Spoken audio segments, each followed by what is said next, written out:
Hello, and welcome to Echoes of the Forgotten Earth, a place where curiosity settles in comfortably and ancient stories unwind slowly enough to drift off with.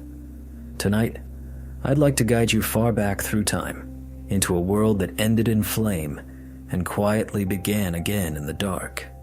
The tale we're about to enter isn't about the colossal dinosaurs that dominated the Mesozoic era, but about what unfolded after they were gone, when the small, the ignored, and the underestimated began to rise. Because once the bellowing ceased, the scurrying began, and in that hush, something new started breathing life back into the planet. Wherever you happen to be listening right now, maybe wrapped in a blanket, or sitting near the soft glow of a late-night lamp, take a moment to picture Earth, not as it looks today, but as it was 66 million years in the past, when mammals inherited the darkness. And if this gentle drift through ancient worlds feels soothing or quietly intriguing, I'd be deeply thankful if you tapped the like button and perhaps subscribed. It helps this calm little corner of science reach others who might need a soft story to fall asleep to. Now, settle in, let your breathing slow, and let's begin. Because the world we recognize was once almost unrecognizable. And it all began in a time when the night was the only safe moment to live. Before mammals truly claimed the earth, they were tiny, careful beings living under the long, heavy shadow of the dinosaurs. For more than 150 million years, they endured beneath the feet of enormous reptiles. They were swift and silent, most of them creatures of the night. Their days and nights were spent in burrows tucked under fallen leaves or hidden among the roots of trees. They didn't roar or reign. They waited. And then one day or more truthfully, one night, everything changed. Roughly 66 million years ago, a space rock about 10 kilometers across hurtled into Earth's atmosphere at staggering speed. It slammed into what is now the Yucatan Peninsula in Mexico. The collision unleashed energy billions of times more powerful than the most devastating modern weapon. In a matter of seconds, everything for hundreds of kilometers around was turned to fire. Shockwaves leveled forests, tsunamis surged across entire oceans. The sky rained molten stone. The heat itself would have been unbearable, but the aftermath was far worse. Dust, soot, and ash billowed high into the upper atmosphere, wrapping the planet in a light-blocking shroud. Sunlight dimmed. Photosynthesis faltered. Temperatures fell. Days faded into an extended, eerie twilight. In a very real sense, the Earth's light switch had been flipped off. The long era of great reptiles didn't end in a single instant, but in months and years, filled with cold, hunger, and ash. Without light, plants withered. Without plants, many plant-eating dinosaurs starved. And once they were gone, the huge predators that depended on them soon followed. What persisted were the small, the buried, the hidden, those that could eat almost anything and make a home almost anywhere. In this darkened world, mammals discovered their opening, not by sheer strength, but by waiting it out, by patience. Picture a barren, stripped landscape. The air smells of smoke and fine dust. Trees stand as charcoaled skeletons. The air is cooler now, still, nearly silent except for the faint stirring of creatures in the low brush. Somewhere below the surface, in narrow tunnels and chambers, small, warm-bodied animals begin to wake. They had always been there, but now, for the first time, the night is truly theirs. These early mammals were nothing like today's lions, bears, or elephants. Most were the size of mice or shrews, covered in fur with keen noses and sharp, sensitive senses. Some specialized in devouring insects, others lived as scavengers, and a few were generalists, able to live on almost anything they could find. In a world where nothing felt secure, adaptability turned into the new form of power. What let them endure when the dinosaurs couldn't? Part of the answer lies inside their bodies. Unlike reptiles, Most mammals can keep their body temperature steady from within. This trait, called endothermy, allowed them to stay active even as the environment cooled. They also raised their young differently. Mammalian mothers made milk, enabling their babies to grow under more controlled, sheltered conditions, less reliant on whatever food might be available outside. Their offspring were nursed, guarded, hidden from danger. When every corner of the world was unsafe, that parental care changed everything. For tens of thousands of years after the impact, life on Earth struggled to regain its footing. Whole ecosystems had to be rebuilt nearly from scratch. But mammals, with their small bodies, varied diets, and fast reproduction, were prepared to slip into every vacant role. Some ventured up into the trees, others reclaimed the open ground, a few even began to explore the water.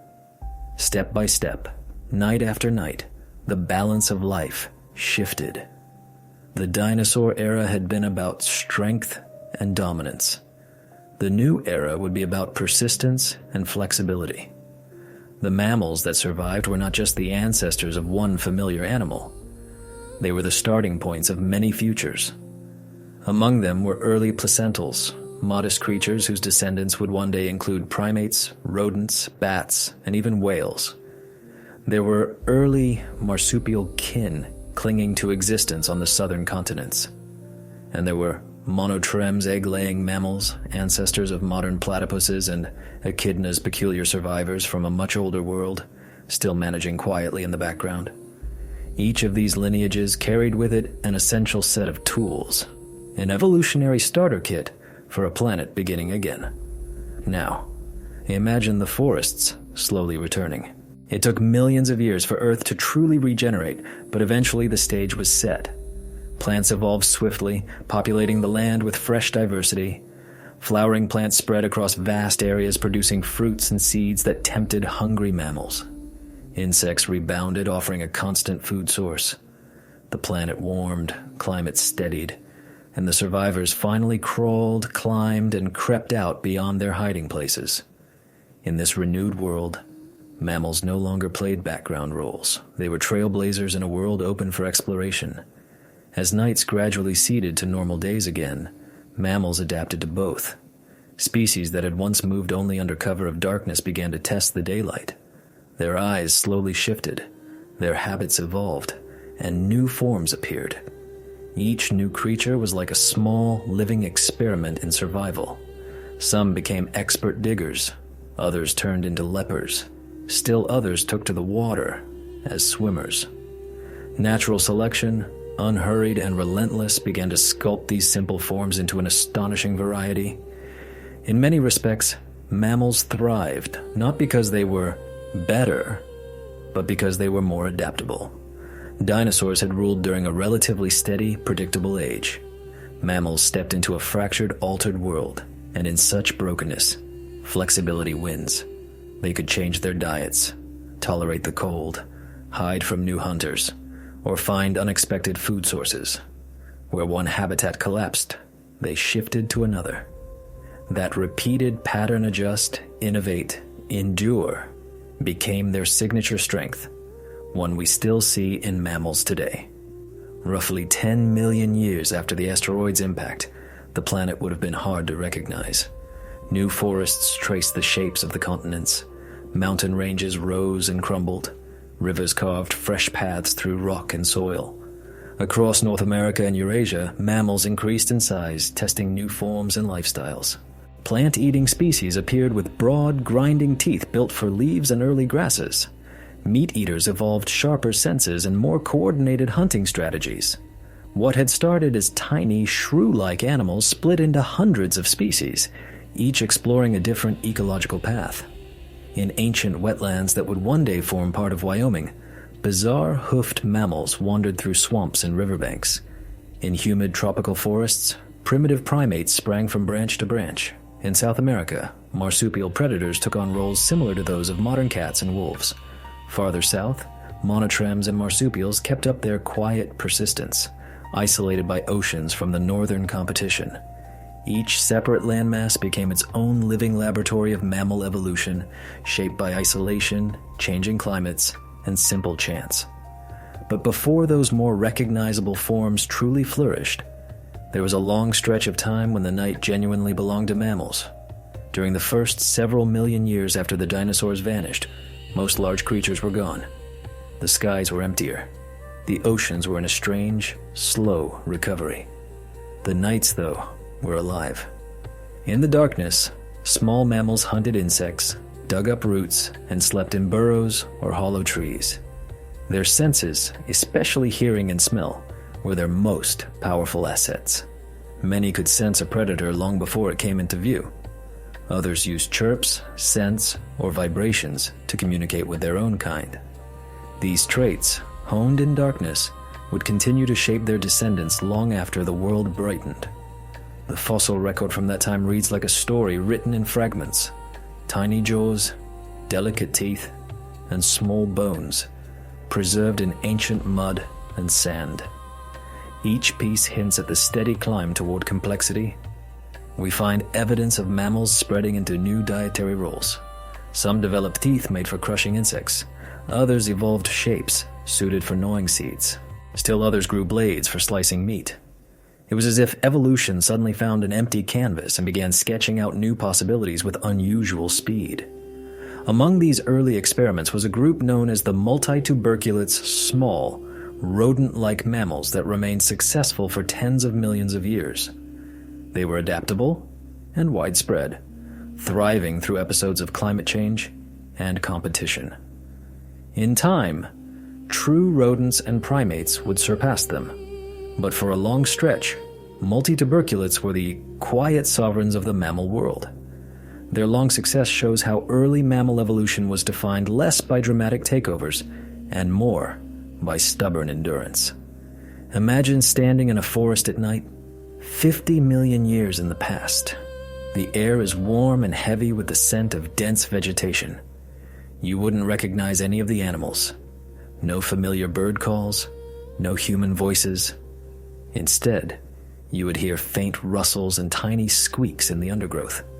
You'd notice the soft, nearly silent steps of furred feet on damp soil. Overhead, small eyes would glint in the dark as animals leapt between branches. On the ground, insect-eating mammals would dig with clawed hands, nostrils twitching as they searched. The night would be alive, but gently so, a quiet echo of an earth healing itself. Even the sky, while recognizable, would hold different stars overhead due to the slow drift of the continents. South America and Africa had already pulled apart. India was on its journey toward Asia. Australia was gliding away on its own path, carrying its marsupial residents with it. The oceans circulated in different patterns, and global temperatures sat higher than today's. In this warm climate, mammals followed the forests as they spread north and south. The tropics stretched far beyond their current limits, allowing life to flourish in places that now seem moderate or even cold. With time, this silent biological revolution reshaped everything. Mammals didn't just hang on. They actively transformed their surroundings. By eating insects and plants, they influenced which species could thrive. By carrying seeds in their fur and scattering them in their droppings, they helped forests regrow. By digging burrows, they aerated and mixed the soil. Even their everyday activities changed the landscape, turning ruins into renewal. It's tempting to think of that time as distant and strange, but in many ways, it's the deep beginning of the world we know now. The balance between predator and prey, the familiar cycle of day and night, the complex networks of forests and meadows, all of those patterns were reset and rebuilt during this age. Mammals weren't just adapting, they were quietly rewriting the rules of life on Earth. The planet itself kept evolving. Active volcanoes pumped greenhouse gases into the air, warming the climate and encouraging lush plant growth. More plants meant more available food, and more food allowed some mammals to grow larger. This was the quiet start of a return to gigantism, a slow process that would lead, much later, to the huge mammals of future epochs. For the moment, though, most mammals stayed relatively modest in size, clever, opportunistic, and surprisingly influential for their scale. The world they helped create wasn't calm in a peaceful sense, but it was balanced. Predators hunted prey. Plants reclaimed burned and barren ground. The cycles of birth, growth, and death stabilized. Within that stability, diversity blossomed. From soggy forest floors to emerging plains, every environment offered a new set of opportunities. Mammals took them one by one, not hastily, but over countless generations, testing one adaptation after another. And so, arising from catastrophe, the story of mammals began not with rapid conquest, but with stubborn stamina. The night that had once concealed them became their canvas for survival. The darkness that had forced them into hiding became the stage on which evolution quietly rehearsed for the coming daylight. What came next was a slow expansion, a steady climb out of the shadows into the open world, where fur and warmth and care would gradually reshape the planet. The earth that emerged after the firestorm was delicate, hushed, and strange. Picture the planet just after the worst of the impact had faded into memory, when the heat had dispersed and the smoke had mostly cleared, but the scars of devastation still lay everywhere. The air carried a faint metallic tang from dust born of vaporized stone. The oceans had turned a murky gray-green, clouded with sediments churned up by towering tsunamis. Forests that had once towered and spread for miles were gone, reduced to stripped trunks and charred soil. The sky no longer shone as a bright blue dome, but instead hung like a dim curtain streaked with ash-laden clouds.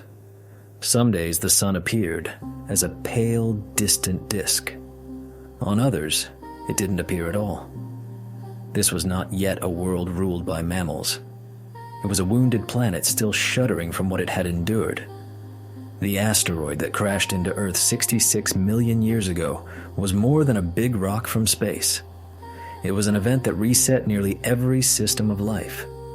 Geologists have found a thin layer of clay, rich in iridium, a metal rare on Earth's surface but common in asteroids, that marks the line between two great chapters of time, the Cretaceous and the Paleogene.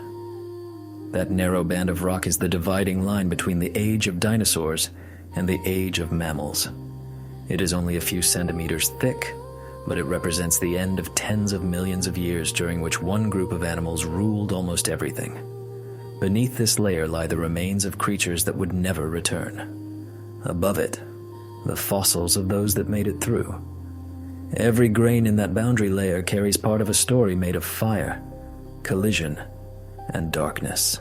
In the months following the impact, temperatures plunged. With sunlight blocked, photosynthesis almost stopped. Global ecosystems collapsed. Plants died back. Food webs unraveled. Large animals starved. The seas cooled and grew more acidic as vast amounts of carbon from burning forests and soils dissolved into the water. Coral reefs died off. Plankton populations crashed. Even the tiniest ocean creatures found survival difficult. And yet, as always, life found pockets where it could hang on. Deep-sea vents, underground burrows, and hot springs became refuges. Insects, fungi, and bacteria kept doing their quiet work, breaking down the dead and preparing the ground for whatever life would come next. Mammals were among those that survived by staying hidden below the surface. They holed up in burrows, rock crevices, or beneath thick layers of fallen debris, scraping by on roots, bugs, and any organic matter they could locate. For animals that weighed no more than a few kilograms, survival depended on staying unseen and beyond the reach of freezing winds and hungry survivors. These small, unremarkable creatures had no idea that the world above them was being reshaped into a future that would be theirs. While the age of dinosaurs had stretched on for more than 150 million years, this deep, dim interval lasted only a few centuries, perhaps a few thousand years at most. But it was enough time to erase the reign of the giants. When the light finally returned, it did not bring back the same world. The air's composition had shifted. The forests were gone. The sky and climate had changed. The towering reptiles were extinct. The old food chains were broken. But when the little mammals cautiously emerged, they found a planet full of open possibilities. Where the surface had once been crowded with dangerous giants, it was now strangely quiet. There were no large predators to avoid, no enormous plant eaters stripping the vegetation down to nothing. The land lay open, and the silence felt full of potential. In those early, tenuous years, life restarted with simplicity. Ferns were among the first plants to reclaim the burned ground, sprouting in thick mats across blackened soil. Their spores spread readily, and unlike many flowering plants, they didn't rely heavily on seeds or pollinators, both of which had been devastated by the disaster. Even today, ferns are often the first to reappear after a major forest fire. Back then, they blanketed entire regions, transforming ash-black landscapes into faintly green ones. They were soon followed by resilient flowering plants that could withstand fluctuating temperatures and shifting light levels. These early botanical pioneers laid the groundwork for the new ecosystems that mammals would eventually call home. The mammals that stepped gingerly into this recovering landscape weren't all the same, but they did share a few crucial traits. They were small, warm-blooded, and mostly omnivorous. Their teeth tell us just how adaptable they were. Some were shaped for grinding plant matter, others for slicing meat, still others for cracking the shells of insects. Their diets could shift with whatever food was available, an invaluable advantage in a world where nothing stayed stable for long. They reproduced quickly, raising litters that grew to maturity fast. Short lives, rapid breeding, and flexible diets allowed these early mammals to react to environmental change far more quickly than large animals could. The night remained their ally. Even after the most fearsome dinosaurs were gone, daytime was still a risky time to emerge. The sun's rays may have been harsher under a thinned ozone layer, and temperatures swung more wildly than before. So many mammals kept to what they knew best, staying hidden by day and coming out at dusk. This continued their long tradition of nocturnal living that had helped their ancestors survive alongside dinosaurs. Their eyes were tuned to low light. Their whiskers and ears were tuned to small changes in air and sound. In a dim, unstable world, they were ready. Slowly, as plant life returned, diversity followed. Insects adapted rapidly to the new conditions, feeding on decaying remains and fresh shoots. And where insects prospered, their predators soon found opportunity. Mammals that could catch and eat them did especially well. The first stabilized ecosystems likely arose near water around rivers, lakes, and wetlands, where vegetation grew faster and shelter was easier to find. Amphibians, reptiles, and fish recolonized these wet places. Mammals hunted along their muddy shores. In these quiet, sheltered pockets, the next chapter of evolution began. The Earth gradually warmed after its brief deep freeze. Over the next several million years, the climate shifted into a greenhouse phase again. Carbon dioxide from volcanoes and decaying organisms accumulated in the atmosphere, trapping heat. Rain became more frequent. Forests spread wider. And with that warmth came abundance. The Paleocene epoch had begun. What had once been a scorched wasteland transformed into a steamy, lush world draped in tropical forest from one pole to the other. In this renewed environment, mammals multiplied with incredible speed. By now, the survivors from the impact had already started to branch out. Some lineages developed longer limbs to run more efficiently. Others grew sharper claws that made climbing easier. Teeth evolved to handle new diets. Flat molars to grind vegetation. Jagged edges to tear flesh. Brain sizes crept upward, especially in species that depended on sophisticated vision and hearing instead of simple reflex and instinct. Creatures that had once been simple scavengers found themselves testing every possible niche. Evolution, which had crawled cautiously through the shadows, now seemed to break into a sprint. The world mirrored that restless expansion. The continents would have looked familiar in outline, but they were still far from their modern positions. South America and Africa continued drifting apart. North America and Europe were separating. India was still on the move toward Asia. The Atlantic widened. Ocean currents rerouted, spinning up new weather patterns. These tectonic changes didn't just move rock, they moved life. Forests expanded or shrank with the climate. Animals followed their food, and populations became isolated, setting the stage for new species to appear. In North America, small herbivores like Purgatorius and its relatives grazed among ferns and early flowering plants. In what is now Europe, Insect-eating mammals scurried through thickets, hunting beetles and larvae. In Asia, small primate-like mammals began appearing in the treetops. Each continent became its own quiet testbed for adaptation.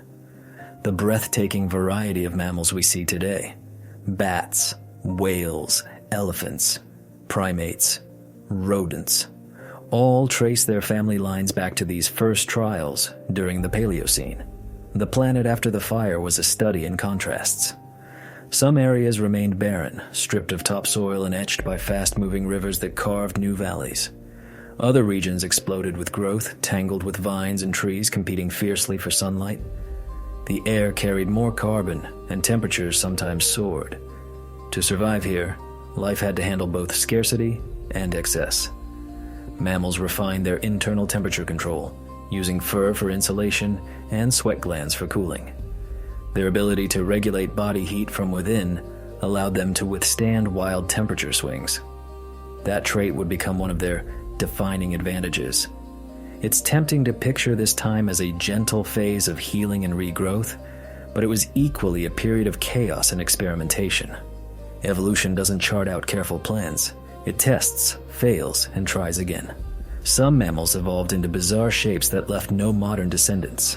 There were small, hoofed herbivores with no close living analogs. There were predators with long, low bodies and short legs, hunting much like weasels. Early bats existed that had wings but likely couldn't yet manage sustained, controlled flight. The variety was staggering and most of it would not last. Still, this burst of odd and temporary forms laid the foundation for all the mammals to come. For several million years, most mammals remained fairly small, seldom larger than a modern house cat. But with the great reptiles gone, huge ecological roles sat open. Slowly, evolution stepped in to fill them. Plant eaters grew bulkier so they could process tougher vegetation. Hunters became quicker, more agile, and more coordinated. These shifts took tens of millions of years, but the process started here, in a world rebuilt from fire and ash. Meanwhile, life in the oceans was recovering as well. The marine reptiles mosasaurs, plesiosaurs, and their kin were gone. In the distant future, mammals would return to the sea and take over some of those roles. At this time, though, the ancestors of whales and dolphins were still land-dwelling. Small, hoofed creatures wandering near marshes and riverbanks. In the sky, birds descendants of a few surviving dinosaur lineages flourished and diversified. The planet, once unquestionably ruled by reptiles, now beat to a new rhythm. Mammals on land, birds in the air, both shaped by the same global forces of change. Even as life spread and diversified, the memory of catastrophe stubbornly remained. The thin, iridium-rich line stayed buried in rock layers, a silent reminder of how quickly everything can change. The ecosystems that formed in its wake were still fragile, vulnerable to eruptions, climate swings, and another chance strike from space. But mammals endured. Every new challenge sharpened their adaptability. As the forest thickened, some mammals became expert climbers. Their limbs rotated more freely in their sockets. Their claws curved for gripping. Their tails became balancing poles in the treetops. Fruit and insects in the canopy offered new sources of food, and the first primate-like animals appeared, small, watchful, and social. Their distant descendants would eventually look back on this age with scientific curiosity. But for them, in that moment, they were simply living, part of the slow, vast rebuilding. The land that had once been burned nearly sterile now pulsed with movement. Rain fell on rich green leaves. Rivers transported nutrient-laden sediments downstream. The air vibrated with the buzz of insects. The mammals that had once huddled away from any hint of daylight now thrived within it. The world was no longer ruled primarily by fear. It was ruled by adaptation. If you could walk through that ancient world, it would feel both recognizable and alien. There would be no soft, lawn-like grass beneath your feet. True grasses had not yet taken over. Instead, the ground would be draped in ferns, cycads, and low flowering shrubs. The air would feel thicker, warmer, and more humid, ringing with early bird calls and the quiet stirring of mammals in the brush. At night, a bright moon might hang over the forest, casting a gentle glow through the leaves. Moths would flutter, insects would hum, and all around, countless small lives would go about the slow, persistent business of rebuilding. This was the dawn of a new era, not marked by a sudden blaze of light, but by a long, gentle rise in warmth. From devastation came abundance. From silence, song. Mammals didn't suddenly conquer the earth. They eased into it as the world itself healed. Every forward step carried the imprint of what had burned and fallen apart before. And as the forest deepened, and as the air filled with the heartbeat of millions of tiny bodies, the world that had ended began again. Smaller at first, quieter, but with a future that stretched far ahead. The Age of Mammals had begun, and the ashes of the past had become the soil of what was to come. The age that followed was dim and fragile, a time when shadows often stretched longer than the hours of light, and life moved carefully beneath them. After the towering fires, after the floods and thunderous waves, after the sky finally cleared enough to let the sun filter through again, Earth entered a long season of quiet reconstruction. The land was still healing. The climate wavered. The balance between daylight and darkness felt unsettled. But within that uncertainty, small creatures discovered their strength. The mammals that had made it through the catastrophe were creatures of the dark, tuned for stillness and silence. They had survived by digging deep, eating what others ignored, and listening more than they moved. Now, as the planet exhaled slowly and cooled, these same animals began, without fanfare, to shape the new world in ways that were subtle but profound. Imagine standing in a young forest not long after the first green began to return. The ground is draped in soft new ferns, their fronds bright and delicate, standing out against the dark, carbon-rich soil. The trees are thin, not yet towering, their trunks slender and their leaves trembling in breezes that still carry a ghost of ash. The air vibrates faintly with insects, not yet in overwhelming swarms, but enough to remind anyone listening that life has refused to stop. Beneath those slender roots, in a maze of burrows and narrow tunnels, mammals begin to stir. Their world is small, just a few meters of soil, a patch of moss, a cluster of safe hiding places. But for them, it is everything they need. On this shadowed earth, the creatures that survive are those able to remain unseen. Most mammals of this time were strictly nocturnal. Their eyes were wide and sensitive, adapted to detect the faintest shimmer of starlight or moonlight. They could move through darkness with quiet accuracy, guided less by vision and more by scent, touch, and sound. Their ears could pick up the gentle scrape of leaves, the flutter of wings, the crisp snap of a twig stepped on by something larger. Their whiskers, once a minor feature, became vital tiny, flexible antennas constantly mapping nearby surfaces and air currents.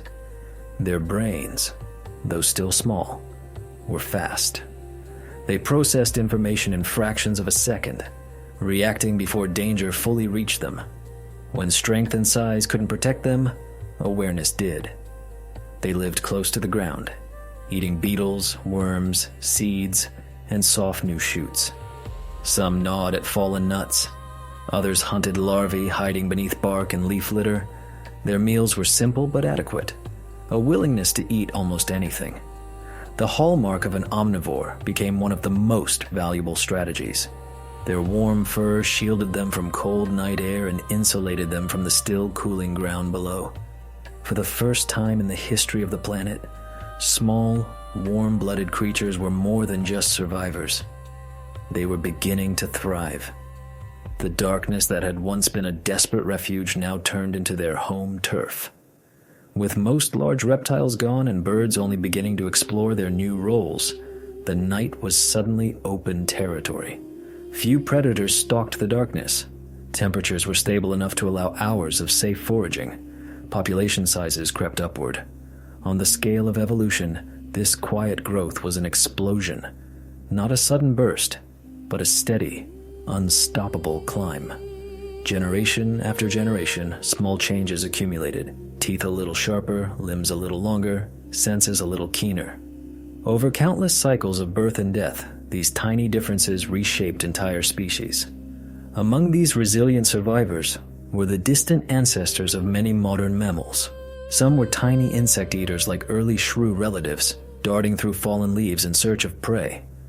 Others resembled primitive marsupials, carrying helpless young in pouches as they foraged through the night. A few small herbivores were beginning to experiment with grazing on tender plant shoots. A faint beginning along the long path that would one day lead to herds of grazing mammals and even hoofed animals. In the fossil record, many of their names appear only as whispers: Eomaya, Purgatorius, Protungulatum, small bones and teeth that tell of a careful world inching its way toward the future. The environment itself was a mixture of the old and the not yet familiar. The continents, still drifting but not yet far apart, shared similar climates across huge distances. Much of Earth was covered in moist forests or woodland, though open patches appeared where new plants still struggled to take hold. Temperatures were generally warm, but the nights could turn cool in damp conditions that suited nocturnal mammals especially well. Rain fell often, feeding trickling streams that wound through ferns and young trees. The soil, rich with decomposed remains from the great die-off, was thick with nutrients. Every rainfall carried those nutrients deeper, making it easier for new plants to root and spread.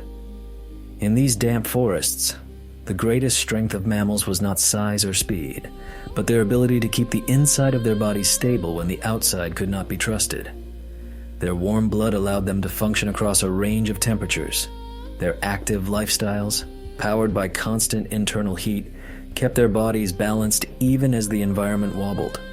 Reptiles and amphibians still struggled with the chill, especially at night. Many of them depended on the warmth of the sun to get moving. Mammals didn't need to wait for dawn. They carried their own warmth with them. It was a quiet revolution, one you couldn't see in a single glance, but one that changed the fate of life. The night also worked on their minds. With less to see, behavior became shaped more by sound, smell, and memory. Mammals formed routes and routines, returning to familiar foraging spots, tunneling in known safe places, following paths that they could navigate nearly by instinct. Some lived in small family units, sharing the work of finding food and protecting offspring. Others remained solitary, avoiding competition in a world where resources had not yet fully recovered. Communication rose slowly from near silence. Soft chirps, squeals, and squeaks marked territories or warned of threats. Scents laid down trails or signaled reproduction. Each adaptation added another strand to the emerging web of mammalian behavior. There were predators, though not yet in the overwhelming numbers of earlier ages. Some early birds of prey hunted during twilight, scanning for movement with sharp eyes. Snakes slithered quietly through the undergrowth, relying on patience and stealth. These dangers kept mammals cautious and quick-thinking. Every rustle in the leaves could mean freeze or flee. Over time, this constant vigilance refined their nervous systems, sharpening reflexes and boosting alertness. Their brains began giving priority to rapid decisions, memory, and learning traits that would later underlie the intelligence of their descendants. The life of a small mammal in that era was short but eventful. They matured fast, had many offspring, and died young. Their genes poured into the next generation in a rapid, ongoing stream. Evolution moved quickly through these short lives, testing one variation after another. A slightly longer leg could mean faster escape. A slightly different jaw shape could open up a new food source. Sharper hearing could allow one lineage to outlive another. Over millions of years, this constant fine-tuning created new species with specialized talents. Some became expert climbers, clinging to bark with flexible digits. Others developed powerful digging claws, scraping through soil in search of insects and roots. A few evolved skin folds that acted like gliding membranes between their limbs, letting them launch from tree to tree beneath the cover of darkness. Even though the global climate remained overall warm, it was far from uniform or predictable. Volcanoes still reshaped regions, pouring ash and gases into the air. These eruptions could temporarily warm or cool local climates, spark fires, and reset forests. Smaller, more frequent blazes burned through underbrush, opening space for new growth and changing how habitats were arranged. Whenever trees fell and more sunlight reached the ground, new plants sprang up, attracting small herbivores. Where fire cleared the lower vegetation, open areas formed, and mammals that favored running and quick sprints learned to use them. Nature was constantly resetting the board, and mammals survived not by resisting those changes, but by moving with them. Their way of reproducing gave them another subtle advantage. While many reptiles laid numerous eggs and provided little or no care, most mammals put significant effort into fewer babies. Milk provided a dependable food source, allowing the young to survive even when external resources fluctuated. This investment took time and energy, but it increased the odds that each juvenile would live long enough to reproduce. In evolutionary terms, care itself became a kind of power. Fossils from this age are small and often fragmentary, yet they reveal surprising detail. Tiny teeth preserved in sediments show patterns of wear, revealing what these animals chewed and how often.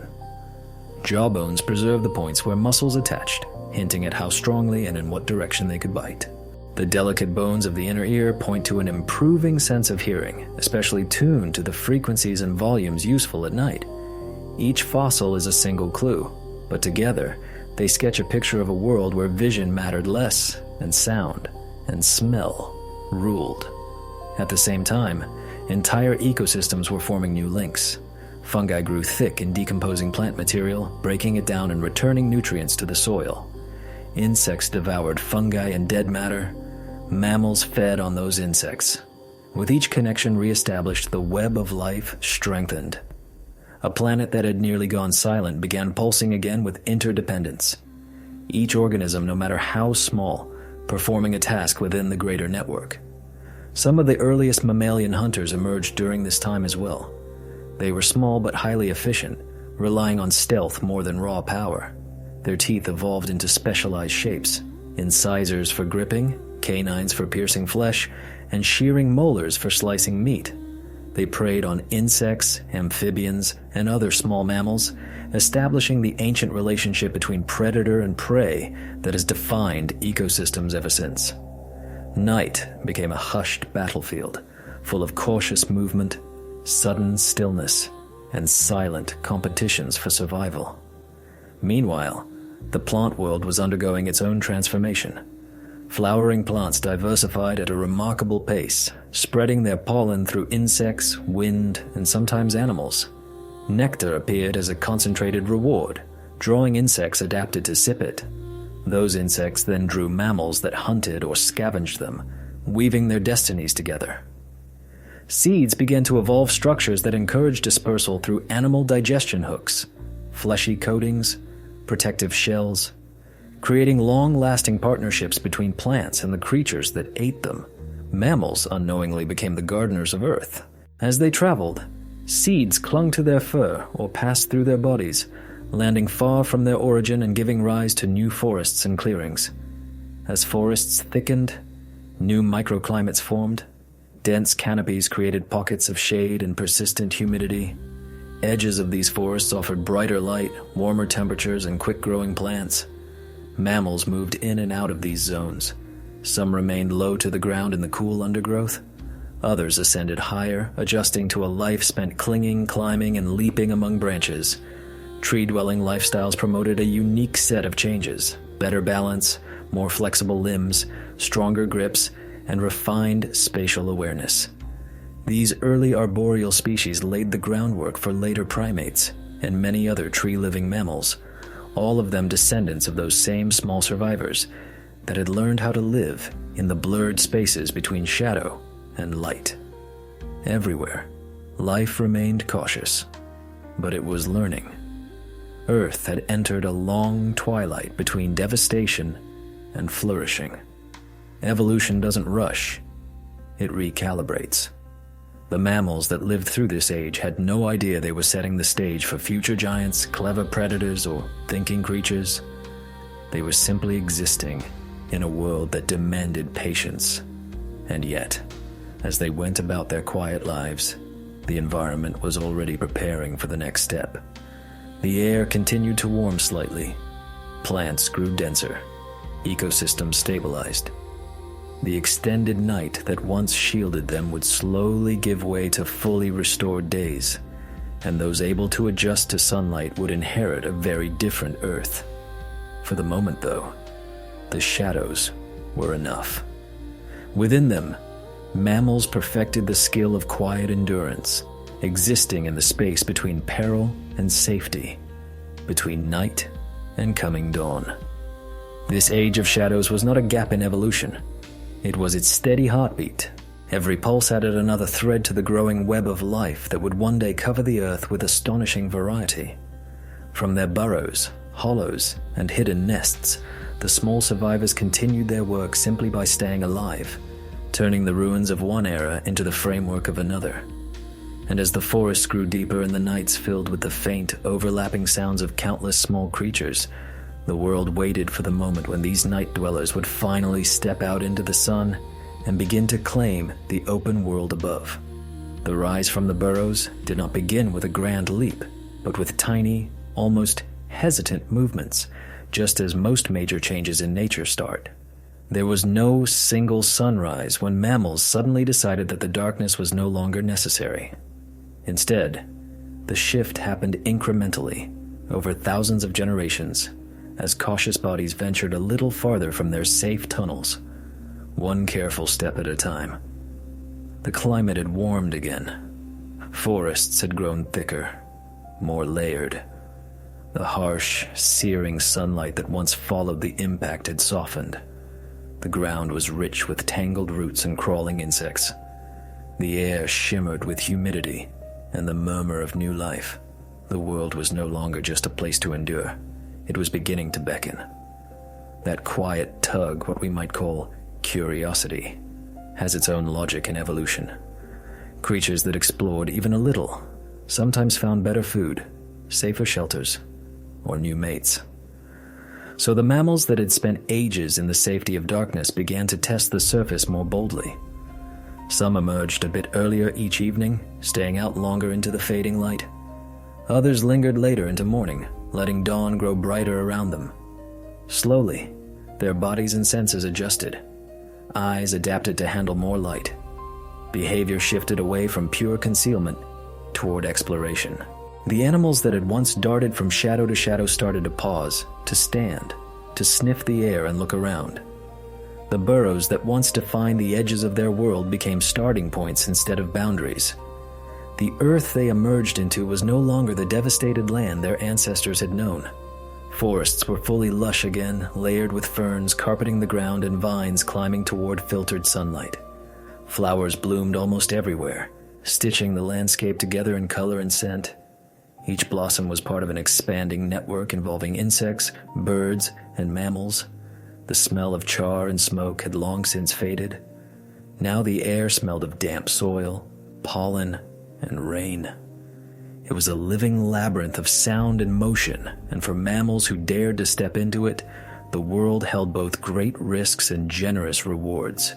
Small herbivorous mammals began venturing into more exposed spaces, nibbling not only on seeds and insects but on fresh leaves and fruit. Their diets broadened, and their teeth evolved to match. Molars became wider and flatter, better suited for grinding tough, fibrous plant material. These early grazers and browsers would eventually give rise to ungulates-hoofed mammals that would later stride across open plains. For now, though, they were still small, quick-footed animals weaving between stems and leaves, constantly alert for the new predators also emerging from the shadows. Carnivorous mammals followed, as they always do. Some still lived as scavengers, feeding on carcasses left by snakes or early raptorial birds. Others began to hunt intentionally, relying on stealth and timing. They hugged the ground, low and sinuous. Evolution favored quick reflexes, precise coordination, and sharp senses. Hidden in these early predatory mammals were the first hints of future lineages: cats, dogs, and many others. The ancient dialogue between hunters and prey was beginning again. With every successful hunt and every narrow escape, both sides changed, shaping each other in an ongoing feedback loop. But the story of leaving the burrows is not just a story about competition. It's also about exploration and expansion. After so long confined to tunnels and low tangles of undergrowth, many species began to move upward and outward. Forest canopies offered fruit, leaves, safety from ground predators, and new opportunities.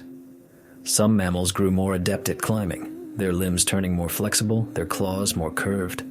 A handful developed membranes of skin between their limbs, allowing them to glide from tree to tree. Suddenly, the forest night was not only a ground-level realm, but a three-dimensional one. Life in the trees demanded more than strength. It required planning. Animals had to judge distances, remember safe routes, and learn where branches could be trusted. These demands encouraged the growth of larger, more capable brains. Slowly, the rise from burrows became not merely a physical shift, but a cognitive one. Behaviors grew more complex.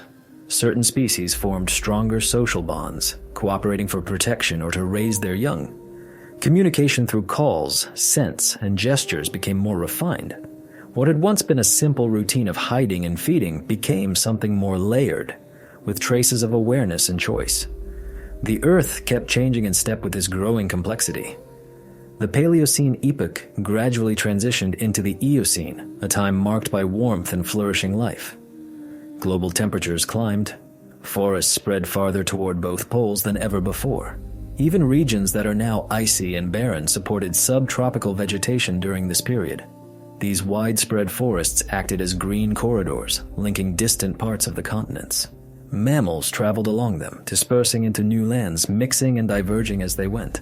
Burrows and hollow logs could no longer hold them. Their home was increasingly the entire planet. Within this lush setting, evolution sped up. In just a few million years, the variety of mammal species multiplied dramatically. Tiny mouse-like creatures darted across the underbrush. Larger plant eaters browsed on leaves and shoots. Agile climbers searched for fruit and insects in the canopy. The fossil record from this era reveals the early appearance of several now familiar groups: primitive primates, archaic hoofed animals, and even the land-walking ancestors of whales, creatures that had not yet fully committed to the water, but were already showing adaptations that pointed toward it.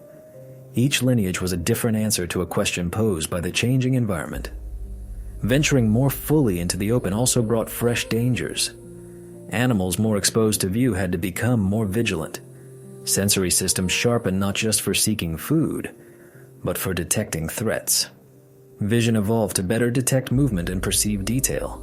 Noses became more adept at tracking scents carried by swirling breezes. Hearing grew sensitive enough to pick out faint rustles from far away.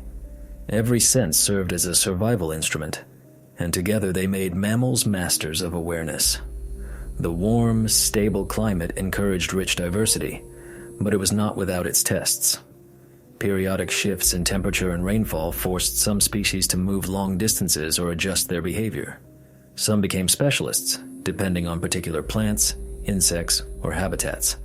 Others stayed generalists, able to switch foods or lifestyles when conditions required. In hard times, flexibility often won. The ability to eat fruit one day, insects the next, and roots later in the week could mean the difference between life and death. Reproduction also evolved with this new world. Mammals that had raised their young in deep, hidden burrows began building nests in trees, hollows above ground, or among protective foliage. Caring for offspring became more visible, more communal in some species. Mothers continued to guard and nourish their young, and in some lineages, fathers or other group members helped as well. These shared responsibilities strengthened social structures. From these early patterns, the roots of complex social behavior began to form. What we now see in wolves hunting cooperatively, or primates grooming one another for comfort and trust, had its seeds in these early family and group interactions. The Earth's surface transformed in parallel. Continents drifted, changing coastlines and sea levels. Mountains rose from collisions of plates. Rivers carved new paths, cutting through fresh rock and depositing new sediment. These geological processes generated isolated pockets, valleys, plateaus, coastal plains where populations evolved in relative separation. The result was a patchwork of ecosystems, each like a crucible in which unique species took shape. In the forests at higher latitudes, small primate-like mammals thrived. Their front-facing eyes gave them depth perception for judging branch distances. Their grasping hands helped them cling and climb. Their lives revolved around social interaction and constant movement among leaves and branches.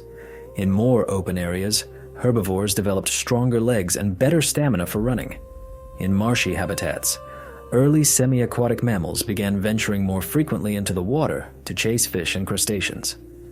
The great variety of environments encouraged a matching variety of lifestyles, and specialization pushed evolution forward. The gradual rise from the burrows was also the beginning of mammals reclaiming the day. For tens of millions of years, they had been bound to shadows, hiding from dinosaurs and relying on night to survive. Now, as the sky brightened and habitats stabilized, some species slipped into daylight. Their eyes adjusted to handle brighter conditions. Their behavior shifted from predominantly nocturnal to diurnal or mixed. The sun, once a symbol of danger, became an ally providing warmth for maintaining body temperature and clear light for exploring their surroundings. The first truly day-active mammals appeared, breaking the pattern that had dominated their lineage since its origin. This shift to daylight did not erase their nocturnal heritage. It layered on top of it. The excellent hearing and powerful sense of smell evolved for life, and darkness remained, giving even daytime species a sensory richness unmatched by most other animals. Their brains learned to integrate input from many sources, turning them into creatures capable of complex decisions. Intelligence in this sense wasn't something that suddenly appeared. It was an accumulation of small survival strategies operating across both darkness and light. By the height of the Eocene, the world was teeming. From tiny tree-dwelling primates to fast-running herbivores and agile carnivores, mammals occupied nearly every available niche.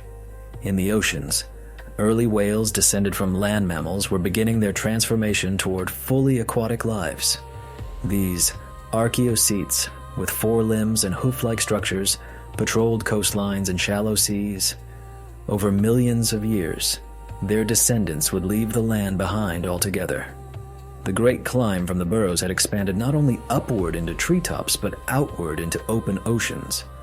Birds, too, were thriving. In some cases, they competed with mammals for similar resources. In others, they settled into complementary roles, skies filled with flight and song, while below, forests trembled with subtle movements and quiet calls. Predators and prey continued their long negotiation. A faster prey animal prompted a quicker predator. Better camouflage encouraged sharper eyes. The balance of life remained dynamic, always shifting but surprisingly stable on the large scale. Fossils from this time show that mammals were, for the first time since the extinction, becoming truly large again. Abundant food and relatively steady climates favored bigger bodies. Being large carried many benefits: greater ability to retain heat, resistance to many predators, and longer lives in which to learn and raise young. Some herbivores grew to the size of modern sheep or small deer.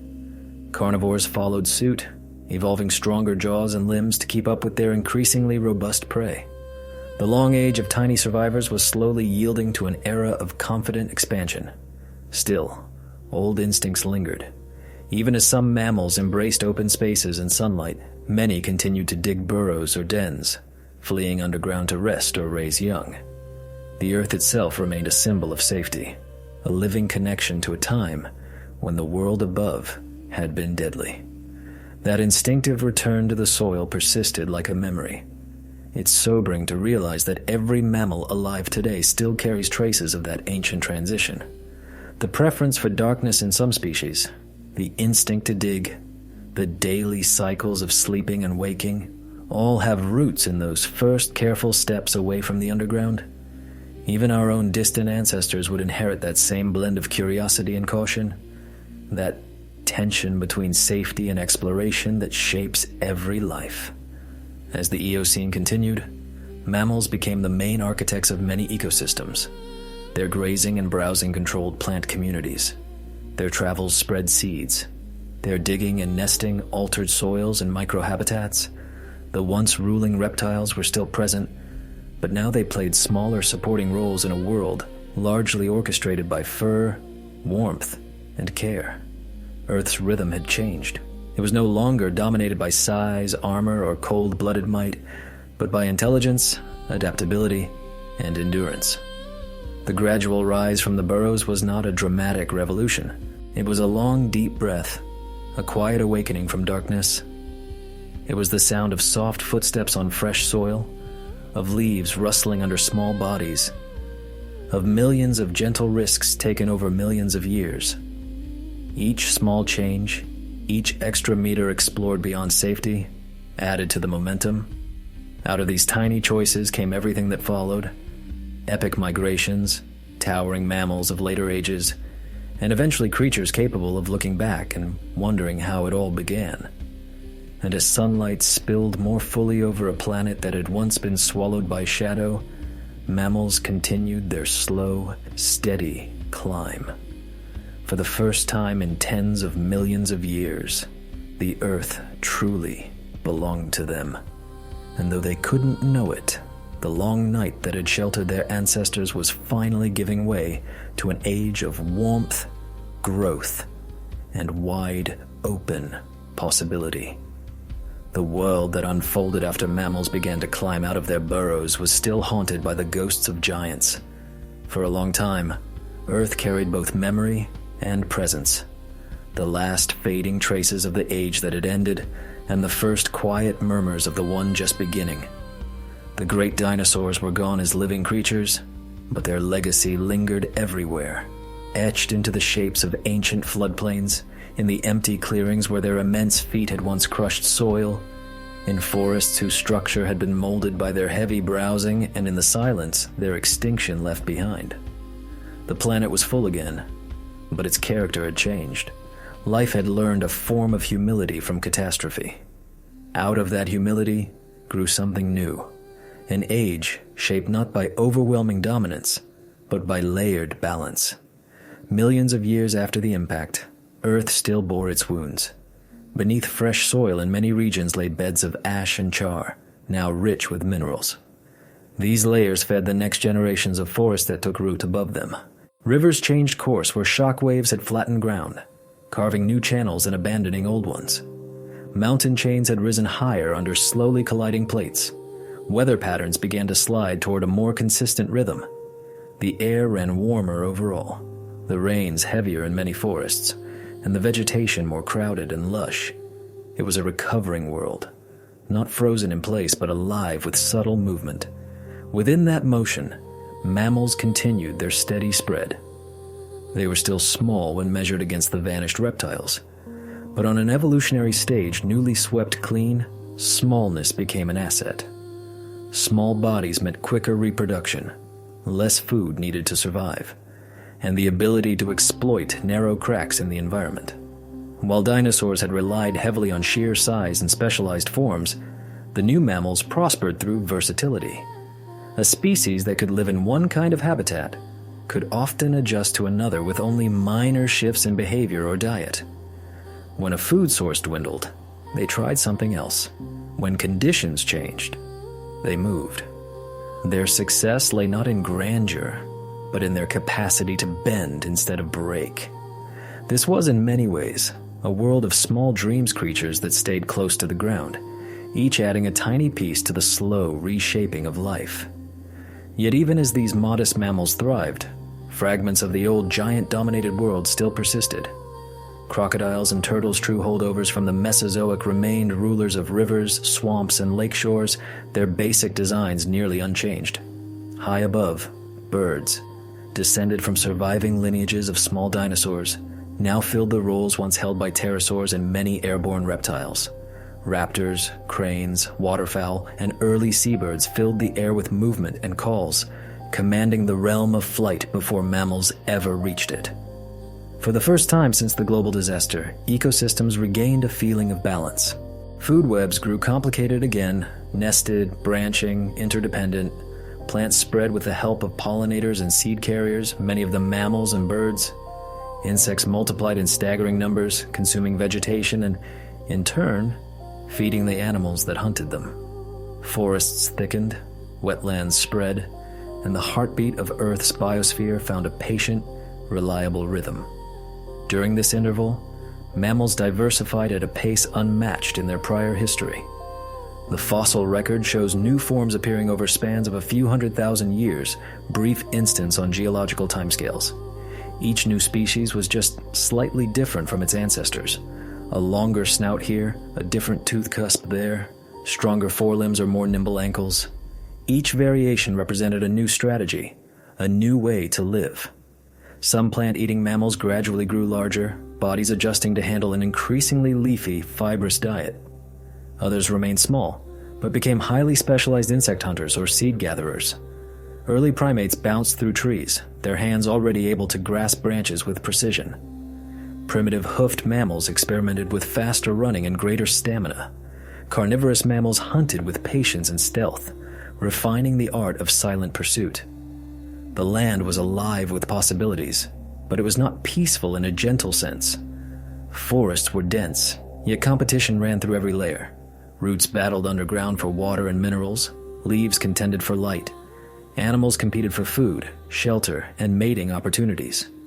Every patch of ground, every pool of water, every sunlit opening became contested. Yet this struggle played out within a context of overall abundance. Unlike the earlier age of dinosaurs, when a handful of enormous species could overshadow everything else, this was an era of shared presence. Countless small and medium-sized creatures lived side by side, each carving out its own ecological corner. It was not a world of a few rulers, but of many participants.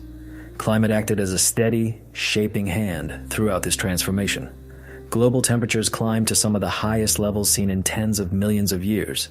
Ice vanished from the poles. Humid, tropical, or subtropical conditions extended far into latitudes that are temperate or even cold today. Vast rainforests blanketed much of the continents, offering a rich tapestry of niches for life to fill. Mammalian diversity reflected this richness. Even tiny changes in anatomy or behavior could find their place. A different tooth shape might match a particular fruit. A slight shift in limb proportion might favor brachiation, leaping, or scrambling along branches. Nearly every experiment in survival had some corner of the world where it could succeed. And yet, the story of giants was not entirely over. Though dinosaurs were gone, other large creatures were slowly emerging to fill vacant roles. They were smaller than the greatest sauropods or theropods, but by mammal standards, they were impressive. Early relatives of elephants, primitive proboscideans, began to appear in parts of Africa and Asia, their bodies compact but robust, their molars suited for chewing coarse vegetation. In South America, lineages distantly related to modern sloths and armadillos began to increase in both size and diversity. These were the first steps toward the later age of megafauna, a gradual return of big bodies to the landscape. For now, though, these larger herbivores lived alongside legions of smaller species that filled every niche around them. Size no longer dictated importance. A tiny rodent could be as critical to a forest's health as a much larger animal. Insects kept plant populations in check. Small mammals regulated insects. Plants depended on both for pollination, seed dispersal, and soil mixing. Other animals reused the tunnels left behind by burrowers. The structure of ecosystems grew more layered, more intricate, and more stable. The world also grew noisy in a new way. Forests and wetlands resonated with an unending chorus of calls, chirps, clicks, and trills. Mammals, birds, insects, and amphibians all contributed to the rising background of life. Communication evolved quickly and in multiple forms. Smell remained a powerful language, but so did touch, and more, sound. In mammalian throats and ears, vocal cords and auditory systems became capable of subtler inflections and finer discriminations. Alarm calls, contact calls, courtship sounds, all became instruments in a growing vocabulary of behavior. Deep beneath this living carpet, the planet's physical structure continued to rearrange itself. Tectonic plates slid and collided. The Atlantic widened, pulling North America and Europe farther apart. India's northward drive toward Asia began to thrust up the earliest arcs of the Himalayas, changing how winds crossed the continent and where rain fell. Each of these slow movements altered climates and habitats, forcing life to adjust. Isolated pockets of species formed where mountain ranges rose or shallow seas cut off land connections. In each such pocket, evolution took a slightly different path. In one region, primates flourished and radiated into multiple forms. In another, hoofed grazers dominated. Diversity became structured both at local scales, within a valley or forest, and on a planetary scale, with entire continents developing their own characteristic faunas. Among the smaller mammals that thrived in this new world were the earliest rodents. Their distinctive chisel-like incisors and rapid breeding cycles turned them into supreme generalists. They could survive in forests, scrublands, or even marginal habitats. They fed on seeds, fruits, insects, and almost anything else of nutritional value. They reproduced quickly enough to recover from predation or environmental shocks. Rodents became a central link in food webs, important both as consumers and as prey. Sharing this era were the first bats, the only mammals to truly master flapping flight. With elongated fingers supporting membranes of skin, they took to the skies as night hunters and pollinators. Using echolocation high-frequency sounds that bounced off objects and returned as echoes, they navigated darkness in a way no earlier mammal had done. The night, once a realm of quiet scurrying, now also held the soft rush of wings and rapid invisible pulses of sound. The evolution of mammals in this age was not passive. Through feeding, movement, and shelter building, they actively shaped their environment. Herbivores influenced which plants could dominate by continuously trimming and grazing them. Predators kept prey populations from exploding, indirectly preserving plant communities. Burrowing mammals reorganized soil layers, improving drainage and aeration. Each behavior, repeated across generations, rippled outward into the larger system. Earth's biosphere plants, animals, fungi, microbes worked together to regulate climate and stabilizing cycles of nutrients. Mammals were becoming key contributors to that global balance. Yet woven through all this flourishing, the memory of past extinction did not vanish. Evolution after disaster often leans toward resilience rather than excess. The systems that developed were rich but not wildly top-heavy, designed not for unchecked growth, but for endurance over long periods. Where once single lineages had pushed toward enormous size and ecological dominance, now many lineages spread out horizontally instead, each taking a modest share of influence. This restraint made ecosystems more robust. With many overlapping roles, the loss of any one species was less likely to cause total collapse. It was as if life itself had absorbed a lesson from its own near destruction. The small dreams of this age were not about towering bodies or dramatic displays. They were about persisting. A forest mouse slipping out at dusk to collect seeds. A lemur-like creature grooming a companion in the dawn light. A mother curled around her young in a hollow tree. These were the quiet architects of the next chapter of life. Every tiny act contributed to continuity. Of course, change never truly stops. The greenhouse warmth of the early Eocene would gradually fade. Over millions of years, climates would cool. Forests would retract in some regions, and grasses would begin to rise. New challenges would confront mammals, pushing them into entirely new adaptations. But by then, the foundation had been laid. The world had shifted from a stage dominated by a few enormous reptiles to one filled with thinking, nurturing, sensitive beings. Intelligence, emotional complexity, and prolonged care for young all took root in this time. These weren't sudden inventions. They were slow developments emerging from the simple requirements of survival in a shared, complex world. When brute size no longer guaranteed security, the ability to adapt did. When shared dominance gave way to intertwined coexistence, cooperation and subtlety became powerful forces.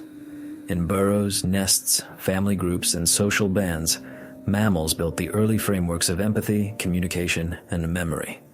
In the forests, ancestral primates navigated the canopy with sure-footed grace. Their forward-facing eyes gave them depth perception for judging leaps. Their grasping hands allowed them to hold branches and food. Their lives were intensely social, filled with grooming, play, and intricate relationships. bonds formed not just for mating, but for mutual care and shared vigilance. This shift, nearly invisible in a single moment, would have staggering consequences over millions of years. It marked the beginning of survival as something that could be shared across individuals and generations. Elsewhere, large herbivores grazed in herds, reshaping vegetation with every bite. Early carnivores stalked carefully nearby. Their effectiveness depended on strategy, timing, and cooperation more than brute strength alone. Every adaptation, whether in hooves, teeth, claws, or brains, reflected a world in steady equilibrium, where no single species could monopolize everything indefinitely. The titanic rulers of the past had dominated by sheer scale. The mammals of this new era guided the planet through balance. The slow fading of the old order was not a tragedy in the eyes of nature. It was a transition, an exchange of one design for another more intricate and flexible. The bones of dinosaurs lay buried beneath layers of younger rock, slowly turning into stone. Over immense spans of time, some of that buried organic matter would become fossil fuels energy reserves that, unknowingly, future mammals would tap. Life doesn't erase its history. It layers it, recycles it, reshapes it. The dinosaur age had burned with brilliance and power, but relatively briefly when compared with the long arcs to come. The Age of Mammals, quieter and more delicate at first, would stretch much farther. Its dreams were not of towering monsters, but of lasting presence. As millions of years of this quiet persistence passed, momentum built. Mammals expanded their influence gradually, sculpting ecosystems into flexible, interconnected webs. They replaced brute force with versatility, narrow specialization with overlapping roles, and rigid dominance with distributed resilience. Under their influence, the planet's biosphere became more stable and diverse, better able to absorb shocks and continue. It is striking to think that the groundwork for all of this, every living mammal, every human idea or feeling, was laid during this transitional age. When giants faded, room opened for thought, emotion, and social complexity. The silence left by extinction became a canvas on which life painted new patterns. Out of the ashes of one world, another had grown, not in the image of old power, but in the image of persistence. And so, as forests deepened, as days lengthened, and as climates shifted toward new rhythms, mammals kept spreading, adapting, and enduring. The earth no longer echoed with the thunder of enormous reptilian footsteps, but with the softer, overlapping sounds of countless smaller lives. Their goals were modest: to eat, to avoid being eaten, to raise young, to find shelter. Yet in those ordinary ambitions, the world discovered a new kind of greatness. The rise of mammals was not simply a matter of stubborn survival. It was a story of invention of bodies and behaviors designed from the inside out to interact deeply with a changing planet. That story began with warmth. When dinosaurs vanished, temperatures dropped, and weather turned unpredictable. Nights lengthened, mornings could be sharp and cold. Yet mammals managed not just to endure, but to flourish. Their advantage wasn't heavy armor, venomous bites, or towering size. It was something subtle, hidden under fur and skin, the ability to carry their own heat, to maintain an inner fire that did not depend on the sun. Warm-bloodedness, or endothermy, feels ordinary to us now. With every breath, with every heartbeat, with every twitch of muscle, we rely on it without noticing. But for early mammals, it was a radical shift. It freed them from the need to bask in warmth before moving. While reptiles needed the sun to warm their muscles and quicken their reflexes, mammals could operate in darkness, in cold, in times of chaos. They could hunt while others slept, forage when the ground was chilly and damp, and care for their young even during cold snaps. This quiet internal heat was more than a trait. It was the base upon which their entire future would be built. The beginnings of this ability lie partly obscured in deep time. It likely started long before the asteroid impact within the lineage of therapsids, sometimes called mammal-like reptiles. Fossils from these ancestors show hints of faster metabolisms, thickened bone areas for strong muscle attachment, suggesting active movement, and changes around the nasal passages that hint at warm, humidified air moving through them, likely connected to higher, more constant internal temperatures. By the time true mammals appeared, the machinery for generating and managing body heat had become more refined. They were small, but inside they were running powerful metabolic engines. In every mammal, that engine works through a finely tuned balance. Food is broken down, energy is released, and heat is produced as a byproduct. To maintain a stable internal temperature, bodies use multiple methods.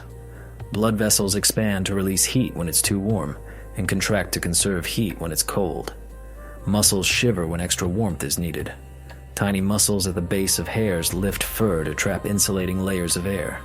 Sweat cools the skin as it evaporates. All of this happens automatically, but it comes at a cost. Warm-blooded animals must eat more, stay more active, and constantly maintain their internal systems. It is an energetically expensive way to live, but what it buys in freedom more than pays for its price. In the ancient forests of the Eocene, warmth meant the difference between collapsing in the cold and thriving through cool nights. It meant being able to occupy high-altitude regions and temperate zones, not just tropical refuges. It meant having the stamina to migrate and explore new environments. It opened up entire regions of the world that had been out of reach for cold-blooded creatures. Yet the invention of warmth did more than reshape physiology. It changed rhythm, behavior, and the tempo of life itself. Mammals needed a constant supply of food to fuel their metabolisms, which led to more active foraging, sharper senses for detecting opportunities and threats, and hearts and lungs capable of supporting long periods of motion. Where earlier animals might have spent hours in stillness waiting for the right temperature, mammals moved almost constantly. The shift toward endothermy also nudged emotions and social life in subtle ways. Touch became a way to share heat. Huddling together for warmth promoted physical closeness and bonding. Nursing required extended body contact between mother and offspring. The comfort found in the nearness of others, warm bodies pressed together against chill air, became part of the mammalian experience. While many reptiles could simply lay eggs and leave them in the sun, mammals developed a different path. They carried their young within, then fed them with milk, and often sheltered them after birth. Warmth was not just a personal resource, it was something shared. The fossil record of this era shows many signs of these internal revolutions. Bones grew lighter but remained sturdy, designed for agile, sustained movement. Teeth diversified into complex sets, incisors, canines, premolars, molars, each handling different textures of food to meet the high energy demands of constant heat production. The development of a secondary bony palate allowed mammals to breathe while chewing, keeping oxygen flowing even during feeding.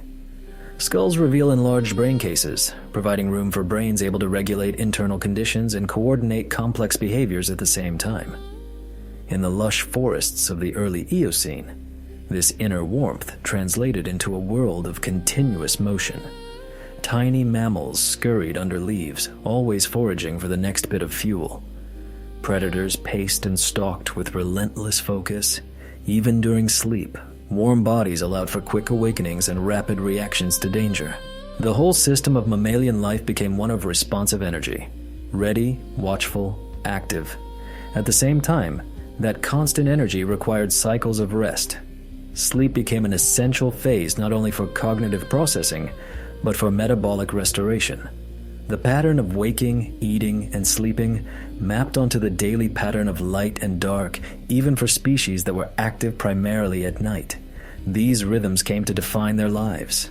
As mammals spread into cooler latitudes and varied climates, their mastery of heat regulation expanded.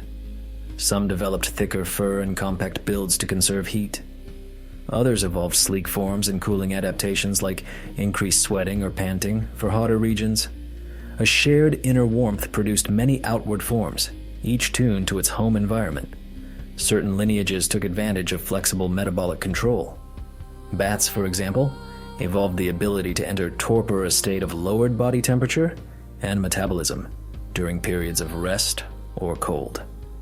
This allowed them to conserve energy while still maintaining endothermy overall. Other species, including ancestors of modern primates, used warmth, socially huddling, grooming to maintain fur, and sleeping close together, their shared heat reinforcing their bonds. In all of this, warmth was not only a biological mechanism, it became part of behavior and social strategy. Alongside endothermy, homeostasis, internal balance of many systems, grew increasingly refined. Mammals could regulate not just temperature, but salt levels, blood sugar, hydration, and more. Their nervous systems and endocrine systems coordinated these tasks, responding to conditions inside and outside the body. This internal regulation represented a new level of control over life's basic processes. It reflected a deeper principle: surviving by sustaining harmony within, rather than relying solely on external conditions. As Earth's climate fluctuated through seasonal shifts, regional cold snaps, and longer, slower changes, this capacity became critical. While sudden cold could slow reptiles to stillness or kill them outright, mammals could retreat, curl up, and rely on their internal fires. They could outlast temporary hardships long enough to adapt, move, or evolve. Endothermy also opened wide global frontiers. For the first time in Earth's history, animals could inhabit cold forests, northern shores, and mountain valleys not just seasonally, but permanently.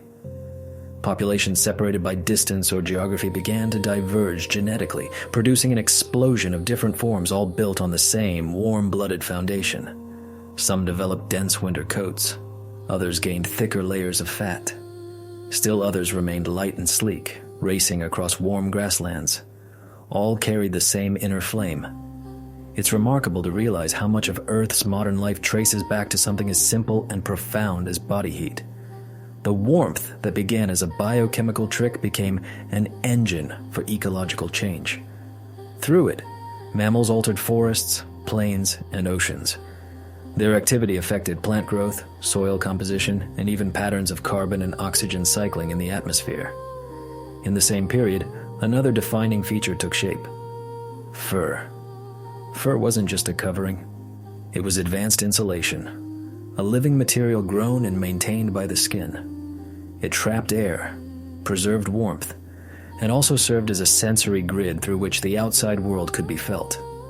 Paired with glands that produced oils and scents, fur turned skin into a complex organ of both regulation and communication.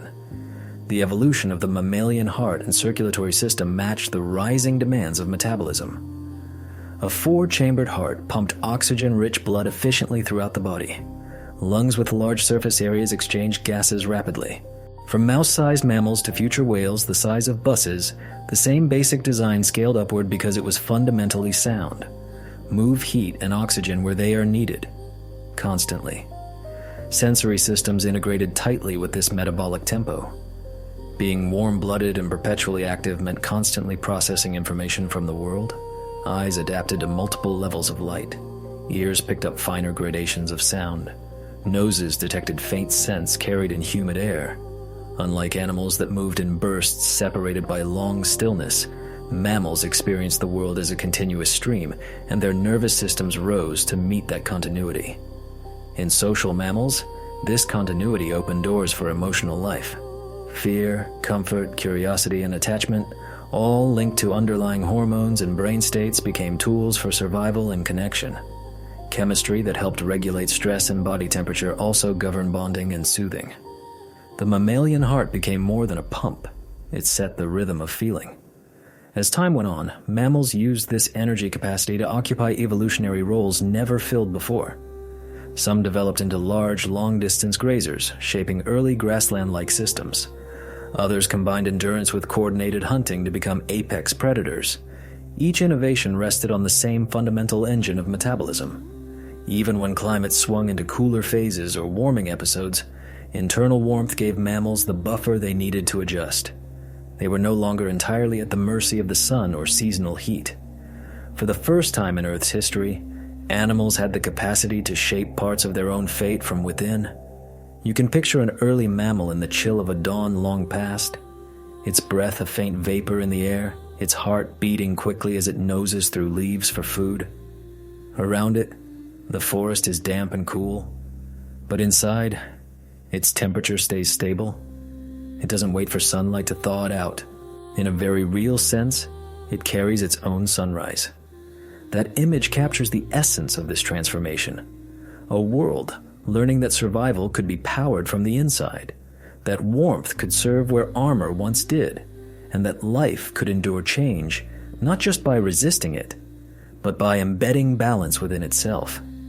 Nested in that warmth was the blueprint for all that would follow, for nursing and care, for thinking minds, for migrations across ice and desert, for whales in polar seas and primates in tropical canopies. What began as a way to survive the cold became the silent reason that life could imagine beyond it. The world that warmth created was full of sensations.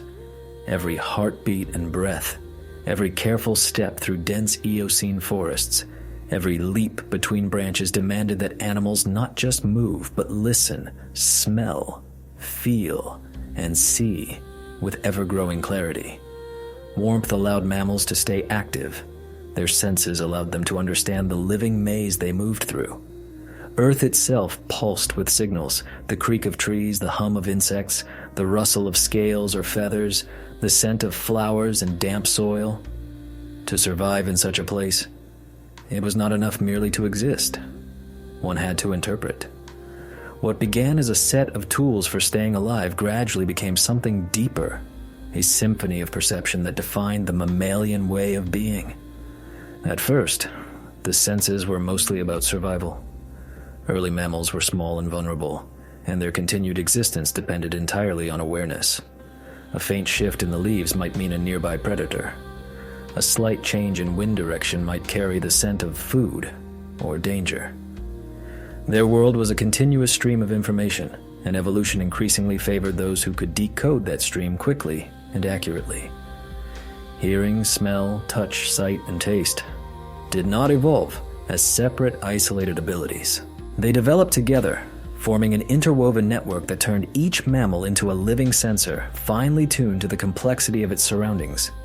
Some of the earliest to refine this sensory web were nocturnal species. For millions of years, most mammals had been forced into the night by dinosaur dominance. Their eyes adapted for low light, their ears for picking up even the faintest footfall, their noses for tracking scents carried through cool air. Even after the Great Extinction, when daylight once again became survivable, those night-trained senses remained. Darkness was still safer, cooler, and full of opportunity. In those hours without sun, hearing was often the primary guide. The mammalian ear is one of evolution's most intricate achievements. Inside it sits a delicate chain of 3 tiny bones, the malleus, incus, and stapes, that transmit vibrations from the eardrum to the inner ear. This trio is unique to mammals and represents a major evolutionary shift. The distant ancestors of mammals had once used part of their jaw for hearing. Over time, as the jaw specialized for chewing, some of its bones migrated inward, shrinking and rearranging until they became exquisitely sensitive sound conductors. By the time true mammals were well established, they could detect higher frequencies and more nuanced sounds than most of their reptile predecessors. Suddenly, the rustle of a beetle under leaves, the wing beat of an owl overhead, or the whisper of a distant predator became audible information. This upgrade did more than sharpen hunting and hiding. It opened a path for more complex communication. Sound became a bridge between individuals. A squeak could warn of a hawk overhead. A chirp could signal a mate's location. A soft call could calm frightened young. In the dark forest, where vision was limited, a single note of sound could mean the difference between life and death. Alongside hearing, smell remained one of Earth's oldest languages. Long before vision grew sophisticated, the air itself carried countless invisible messages. Mammals learned to read them with exceptional precision. Chemical traces signaled who had passed by, what they were, whether they were healthy, aggressive, or ready to mate. Scent told whether an area was safe, already claimed, or full of danger. Inside the mammalian nose, complex folded structures created huge surface areas lined with receptor cells.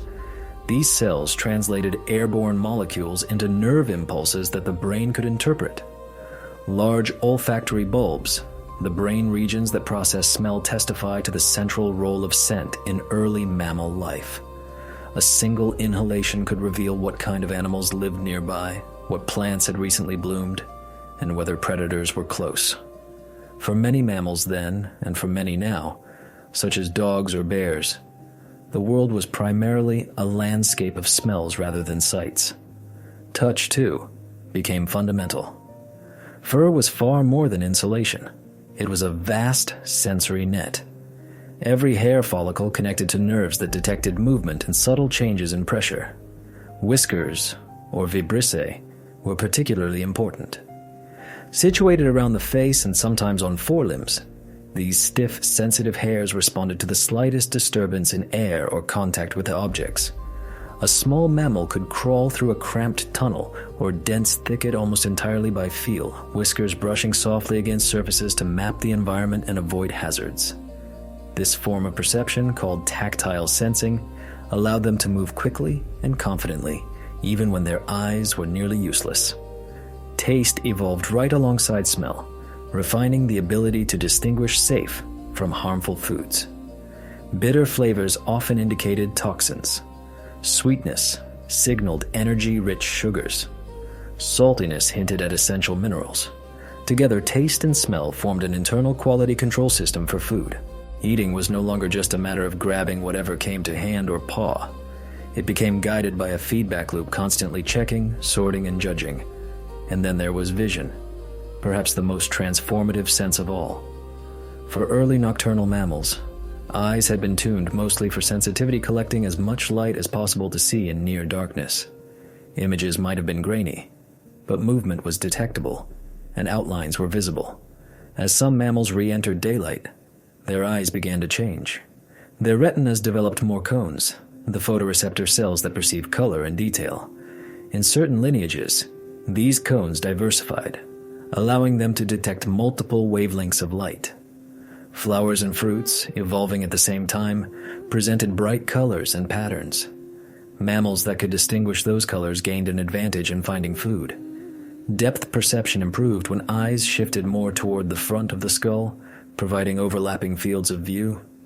This was especially true for predators and arboreal species. For a primate leaping between branches, judging distances correctly was a matter of survival. For a predator, estimating how far away a fleeing animal was mattered just as much. Over time, the mammalian eye became not just an organ for sensing light, but for making informed choices. What to eat, where to move, who to follow or avoid.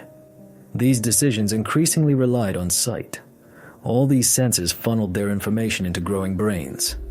Sensory regions expanded and became more specialized. The brain began to integrate input from multiple sources, combining sound, smell, sight, touch, and taste into unified perceptions. A rustle wasn't just a noise. It was a noise in a particular place, carrying a particular scent, accompanied by a particular vibration on the ground. Memory stored these combinations, allowing animals to recognize patterns and learn from experience. With sensory memory came a new kind of behavior. Animals could remember dangerous places and avoid them, recall fruitful feeding grounds and revisit them, recognize specific individuals by their smell or voice. Instincts still guided most behavior, but learned responses became increasingly important. In the quiet forest evenings, this sensory sophistication turned the world into a constantly updated map, one that each animal carried, refined, and used. As communication deepened, sound and scent took on new roles. Simple alarm calls diversified. One call might signal an aerial predator, another a ground-based threat. Social calls helped keep group members in contact in dense forests. Mothers developed distinct calls that their young could recognize, even among many others. Similarly, scent markings became a widespread form of communication. Glands near the face, feet, or tail produced chemical signals that could last long after the animal that left them had moved on. These scents could mark territory, advertise reproductive status, or reassure members of a group. The air, soil, and vegetation effectively became a communication network, storing and transmitting information through molecules. This expanding sensory universe did not just shape survival, it also molded behavior and emotional life. Brains built to constantly process and interpret information became fertile ground for curiosity. When an animal could remember the past, sense the present with nuance, and anticipate the future, its experience stretched beyond simple reflex. Over very long periods, this laid the groundwork for something like a sense of self, the ability to recognize the boundary between me and everything else, to know one's own body in space, and to recognize familiar individuals. It was not the self-awareness of a human pondering existence, but it was the beginning of a more layered consciousness. The way mammals experience time also changed. Because they could remember prior sensations and predict likely outcomes, moments became linked in meaningful sequences. Life was no longer just a string of unrelated instants. It became a story, one that each individual carried forward. The combination of inner warmth and heightened senses turned mammals into explorers of complexity. Instead of just reacting to events, they interpreted them. They began to make choices not solely dictated by immediate stimuli, but influenced by memory, expectation, and sometimes even social pressure. This made the mammalian experience of existence richer, more detailed, and more emotionally textured than anything that had come before. Even the smallest night-running mammal carried inside itself this intricate orchestra of perception. The pulse of its blood set a steady beat. Its heart established a tempo for action and rest. The interplay of its senses composed a kind of melody. A breeze shifted, its whiskers stirred. A twig snapped, its ears turned. A new scent drifted in, its nose tested and compared. Every moment was full of signals. Every response was a small act of understanding. The Eocene landscape provided the perfect stage for this growing sensory intelligence. Forests crackled with sound, wings flapping, leaves rustling, branches creaking, throats calling. Rivers carried smells upstream and downstream. Flowers released scents and colors that combined into complex cues.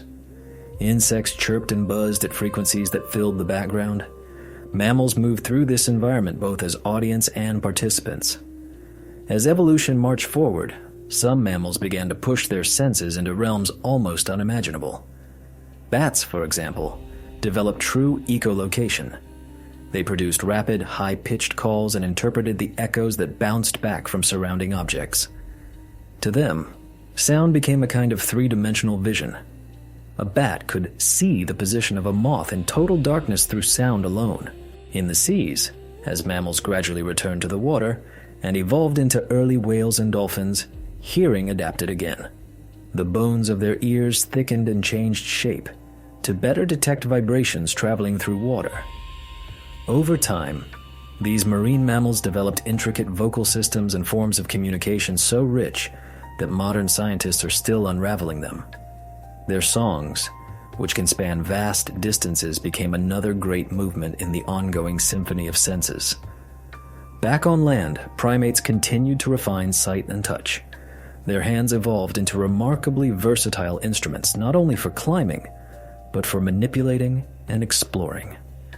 Fingertips grew packed with nerve endings, making them extraordinarily sensitive to texture, temperature, and pressure. This tactile precision, combined with keen vision, allowed them to choose food carefully, groom companions, and interact with their environment in detailed ways. Sensation and emotion intertwined. A reassuring touch could calm fear. Grooming could reinforce bonds. Play could teach skills and strengthen relationships. The evolution of senses did not happen in a vacuum. It co-evolved with the environment. Plants adapted to attract mammals and other animals with bright fruits, distinctive scents, and nourishing rewards. Some developed toxins that tasted bitter or unpleasant to discourage overgrazing. Predators refined their stealth and camouflage, while prey honed their detection. Life became a vast web of signals and responses, a continuous, multi-species conversation. That conversation has never stopped. Even now, Our own bodies carry the traces of that ancient sensory history. Our eyes, though adapted for daylight, still expand their pupils and tap into night vision when light is low. Our ears, though not as sharp as those of many wild animals, still instinctively turn toward faint sounds. Our skin still reads the world in temperature, texture, and pressure every second. Our noses, while dulled compared to many mammals, still play a role in emotion and memory. The warmth inside us does more than keep us alive. It supports a constant stream of perception. In the grand narrative of evolution, internal heat made mammals possible. But the rich tapestry of their senses made them aware. Through hearing, sight, smell, taste, and touch, they began to know not just that they existed, but what it meant to exist among others and within a complex world. As forests spread and receded, as climates warmed and cooled, as continents drifted and collided, mammals carried this growing awareness with them, listening, watching, and adapting. From that awareness arose intelligence, social complexity, and eventually the first flickers of wonder.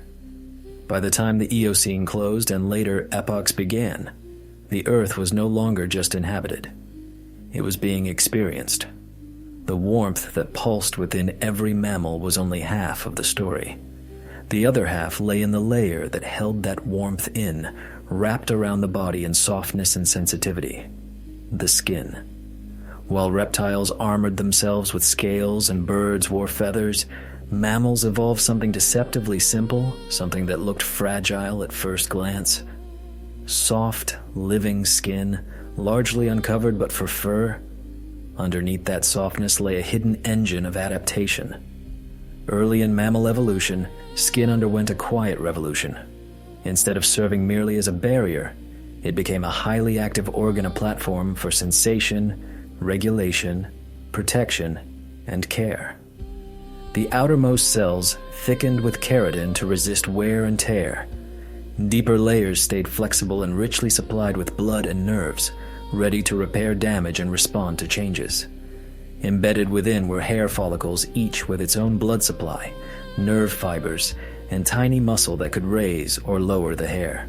These structures allowed skin to adjust insulation on the fly, to feel minute contact, and even to communicate emotion through visible changes like piloerection, the raising of hairs we often call goosebumps.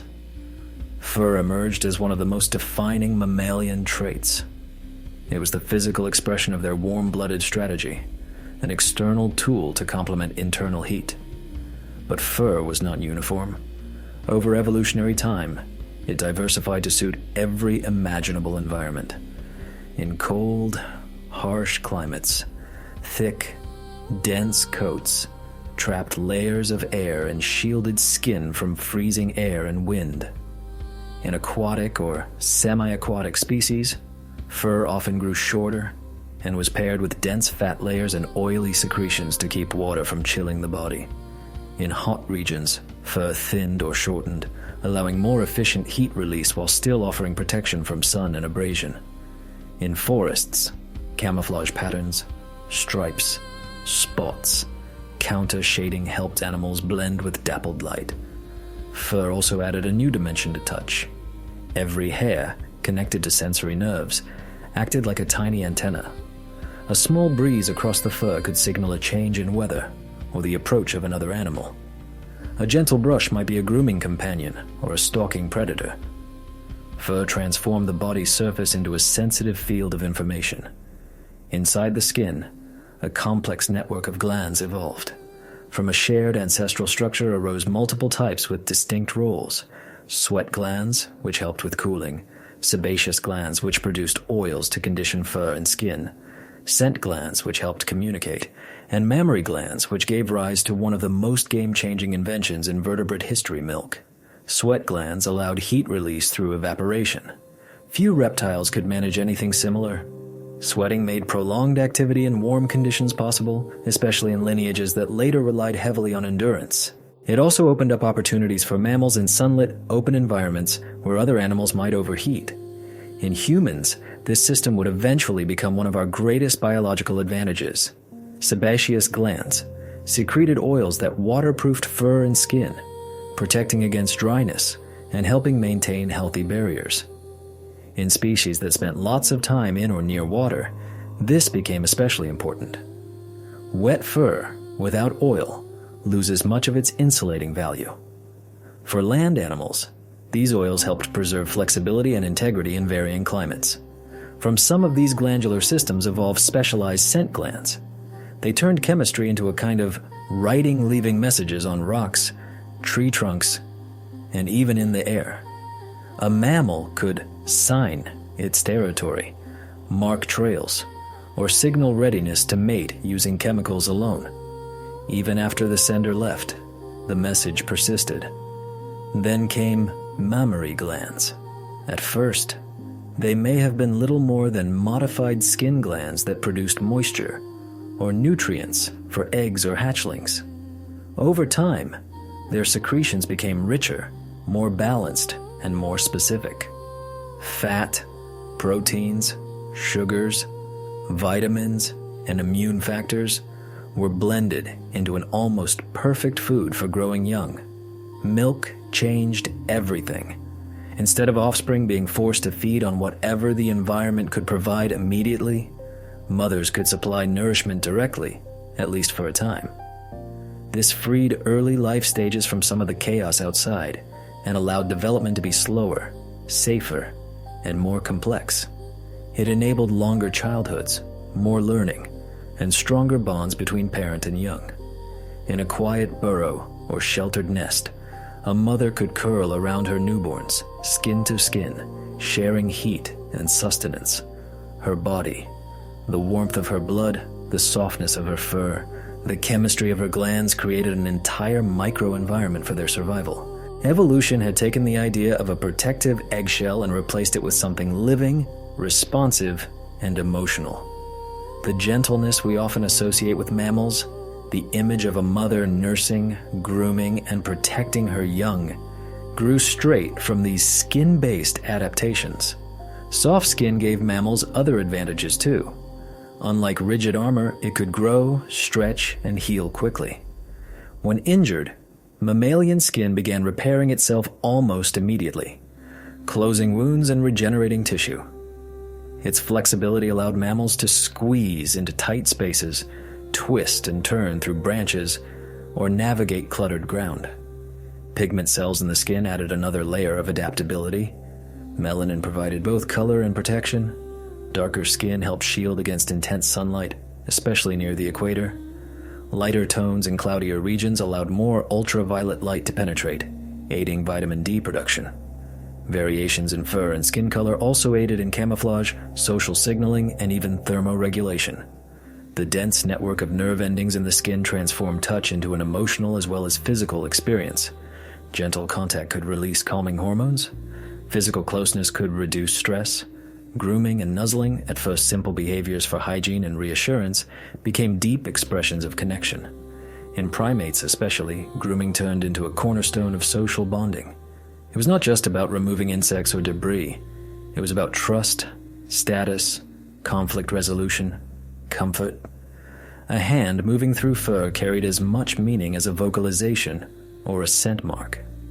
In solitary species, even if group grooming didn't evolve, the bond between mother and young remained grounded in touch. The sensation of being held, cleaned, and warmed became inseparable from safety. In mammals that returned to the water, such as early whales and dolphins, skin transformed again. Much of the fur was lost, replaced by thick blubber for insulation. But skin remained highly sensitive, able to feel pressure waves, currents, and contact. Whales often touch one another gently with fins and bodies, a form of communication built entirely on contact. The medium changed from air to water, but the meaning of touch endured. Although skin rarely fossilizes, subtle clues remain. Impressions in sediment show fur patterns. Microscopic remains preserve traces of pigmentation or hair. The distribution of bone features hints at where certain glands may have been. When we interpret these traces, we glimpse the hidden power skin held in mammal evolution. The skin also made mammals more open to their environment. They were not sealed off behind shells. Their bodies breathed, sweated, absorbed, and responded. They traded heat, moisture, and chemicals with the air and ground around them. This permeability might look like vulnerability, but it enabled an intimate, dynamic relationship with the world. The same softness that could be wounded by a bite or claw also allowed for rapid healing and sensitive interaction. It encouraged mammals to seek safety together, to shield one another, to build nests and dens, to huddle in groups. Over millions of years, the neural pathways that linked touch and emotion grew stronger. A comforting contact didn't just feel physically good, it became psychologically meaningful. Many species began to form lasting social bonds around this feedback loop. To be near others, to share warmth and grooming, became a need, not just a convenience.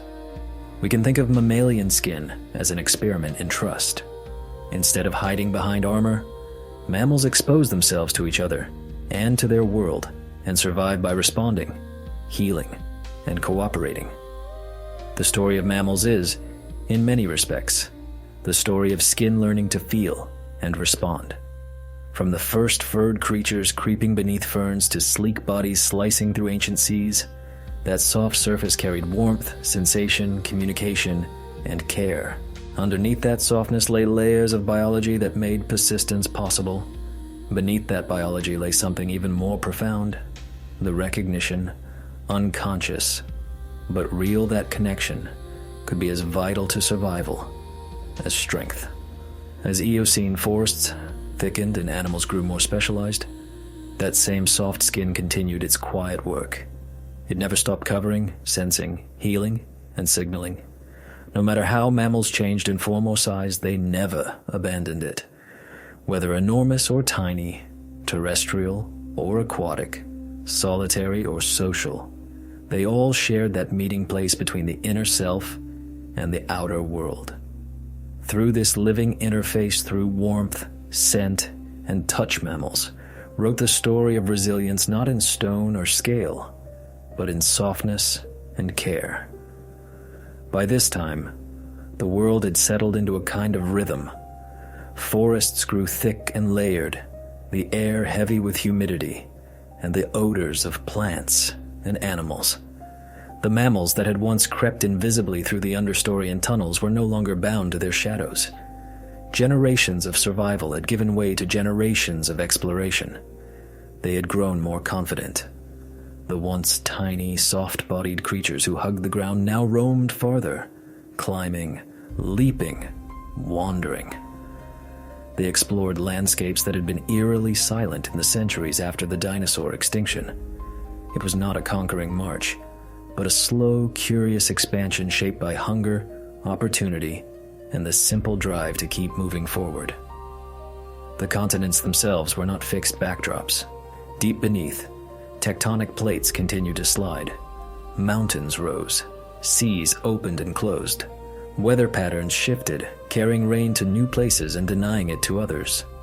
The once uniformly warm world began to diversify into climatic zones, perpetually wet rainforests, drier woodlands, emerging open plains, and highland regions with cooler air. Each new habitat acted as an invitation to mammals, and they accepted. For tens of millions of years, their ancestors had lived in a fairly narrow range of environments, mostly forests and sheltering undergrowth. Now, as climate and terrain shifted, mammals followed. They began to occupy broad plains, seasonal forests, floodplains, river deltas, and eventually, proto-grasslands. Diversity of habitat sparked diversity of form. In the humid regions that would one day become parts of North America, early ungulate-like mammals grazed in loose herds among dense ferns and primitive flowering plants. They bore little resemblance to today's horses or deer. They were smaller, many with multiple toes instead of fully developed hooves, yet their teeth were already changing, broadening, and flattening to handle more leaves and other fibrous foods. Grasses were not yet dominant, but vegetation was toughening, and mammal mouths followed suit. These herd animals moved together, not in vast migrating columns yet, but in groups large enough to provide some safety. Their defense came not from horns or armor, but from many eyes and ears watching. many noses testing the wind. Nearby, early carnivorous mammals stalked in the dimness between tree trunks. They were not modern cats or dogs, but their ancestors and cousins, nimravids, creodonts, and other now-vanished lineages. They hunted by creeping close, using cover, and launching swift attacks. Their senses, especially sight, smell, and hearing, had been honed by millions of years of nocturnal living, and now served them just as well by day. In Asia, endless forests housed small primate relatives. These early primates navigated branches with grasping hands and feet, their eyes forward-facing to judge distances. They formed groups, groomed one another, and watched for trouble together. Their survival depended on memory and social cooperation as much as on teeth and claws. The canopy had become a bustling network of roads and meeting places, suspended above the ground but every bit as crowded as the forest floor. Farther south in Africa, other stories unfolded. The early ancestors of elephants, hippos, and many large herbivores began to appear. Their bodies were still relatively modest in size, but heavier and stronger limbed than their small forest-dwelling kin. Their molars were evolving ever more complex patterns of cusps and ridges designed to grind increasingly coarse vegetation. The forests there were still dominant, but hints of more open environments could be seen, a sign of changes to come. Everywhere, mammals changed the world as they moved through it. Their grazing and browsing clipped plants and influenced which species could dominate. Their droppings fertilized soil and dispersed seeds across kilometers. Their digging turned over ground, creating microhabitats for insects and plants. They trampled paths that later became animal trails, and eventually, river channels and erosion lines would follow some of those routes. Life and landscape were becoming partners in shaping one another. In the oceans, a different transformation was underway.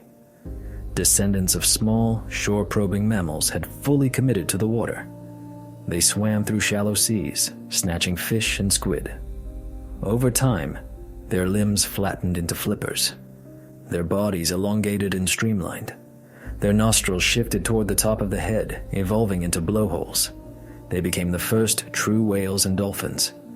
They carried with them the characteristics of their land, mammal ancestors: warm blood, lungs for breathing air, complex brains, and combined them with fully aquatic lifestyles. The seas, long dominated by reptiles and fish, now had new kinds of rulers.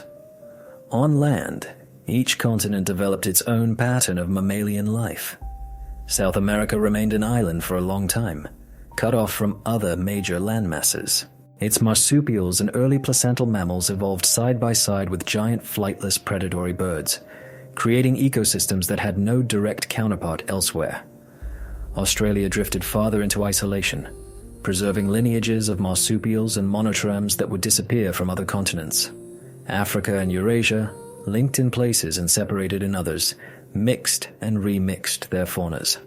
Mammals there took on an especially wide range of forms, experimenting with size, diet, and behavior.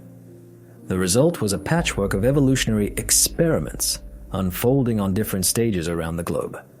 Mammals didn't spread widely because they aimed to dominate, but because they had the tools to survive in almost any setting. Warmth allowed them to tolerate many climates. Fur could be thickened or thinned. Diets could shift from plants to insects to meat or back again. They learned to hibernate in bad seasons, to migrate when resources dwindled, or to dig down and wait out harsh spells. The adaptability that once saved them in the Age of Shadows now made them unstoppable travelers. As they roamed, their senses remained their guides. Smell led them to hidden water. Hearing warned them of distant footsteps. Touch rooted them in their social groups and environments.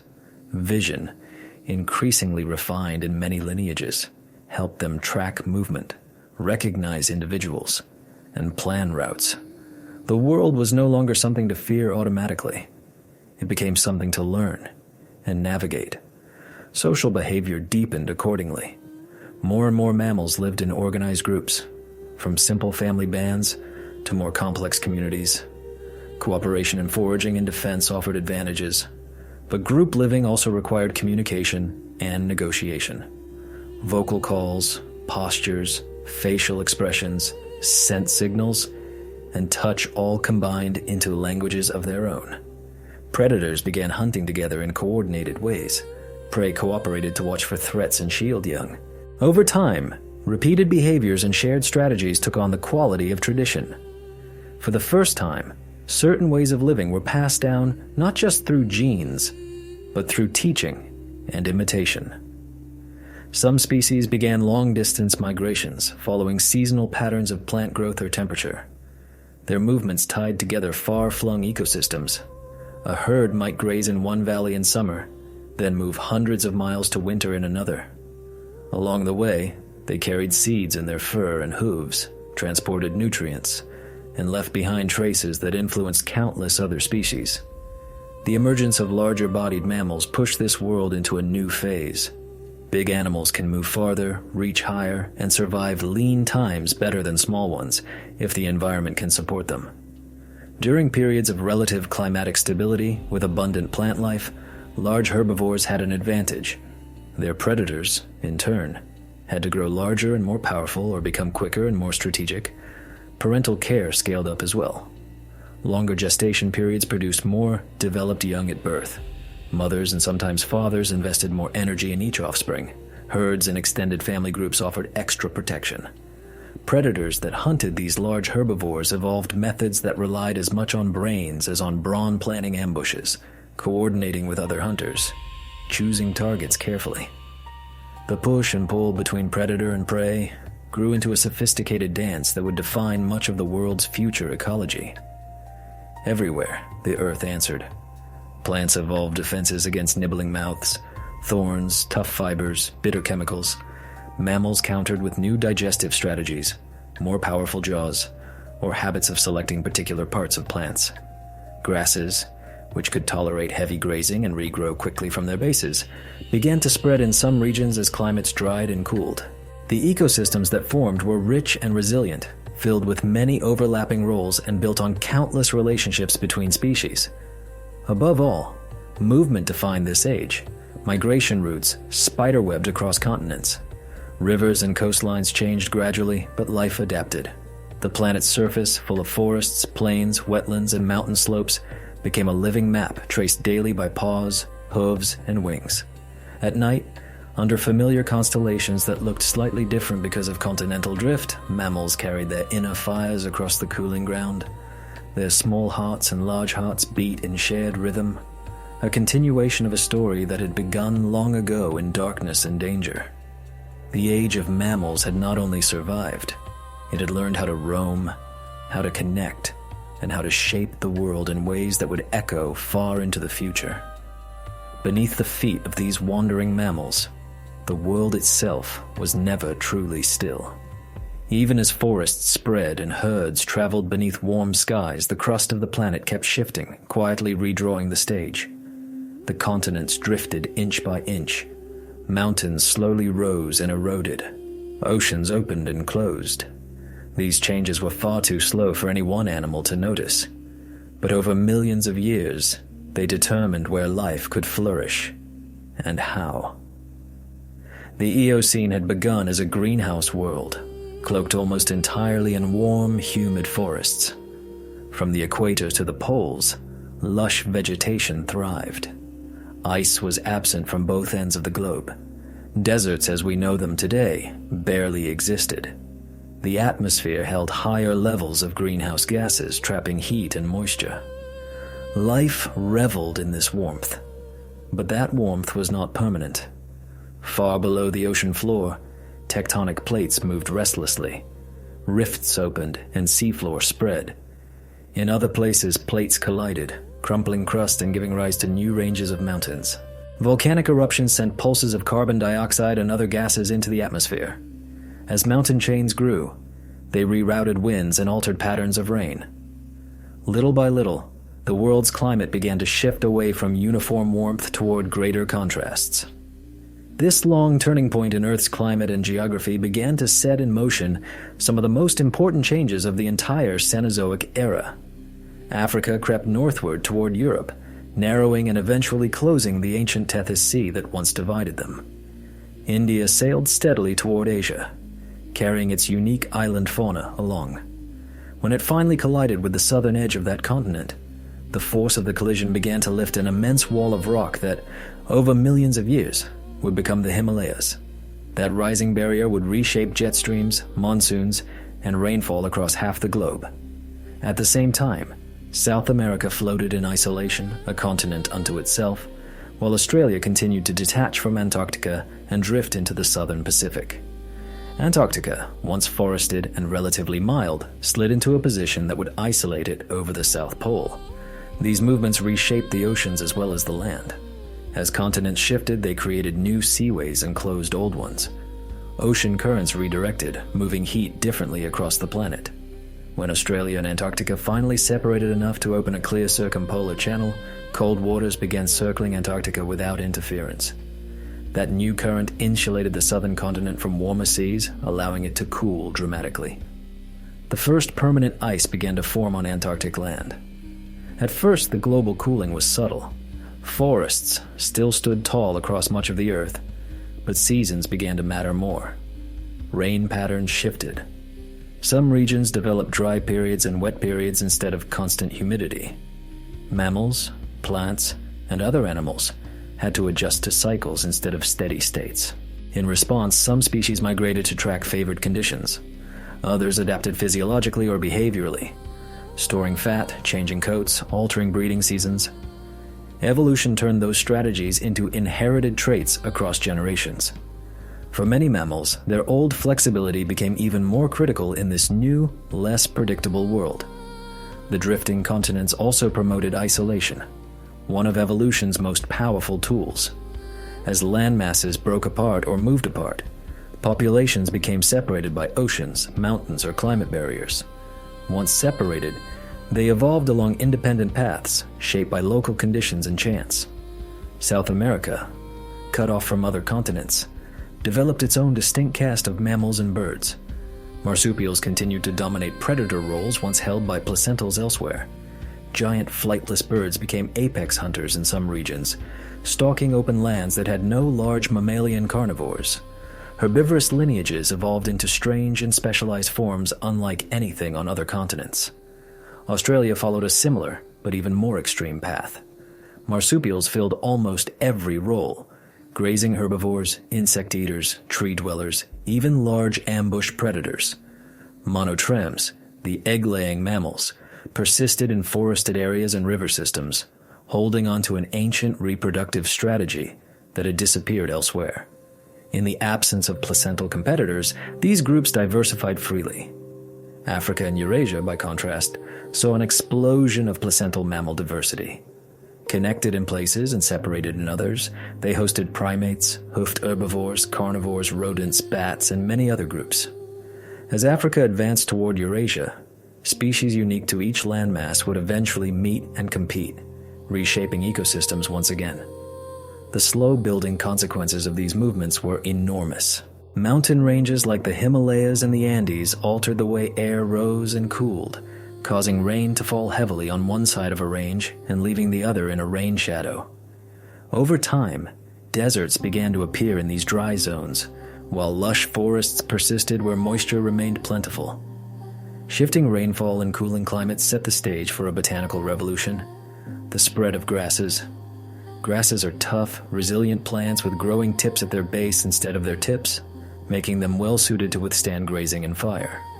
As conditions became drier in certain regions, grasses crept across open ground, eventually forming the world's first true grasslands and savannas. Mammals responded with new kinds of bodies and behaviors. Herbivores evolved taller, stronger crowns on their teeth, better able to grind abrasive, silica-rich grass. Their limbs lengthened, giving them long strides for running across open landscapes with few trees. Predators adapted to chase them, trading pure ambush for speed and endurance. The relationship between grass and grazer, and between grazer and predator, began a new chapter. The mammals roaming these transitional worlds had to be ready for constant movement. Some became migratory following seasonal rains and fresh plant growth. Others stayed put but developed strategies for surviving lean times, like storing food or entering periods of reduced activity. Each climate shift, each continental rearrangement, each rise and fall of sea level triggered new rounds of adaptation. Species that could not adjust dwindled and vanished.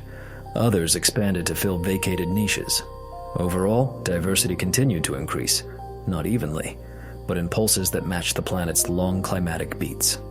As Earth cooled, some dramatic changes began at the poles. Antarctica, now surrounded by cold currents, grew colder still.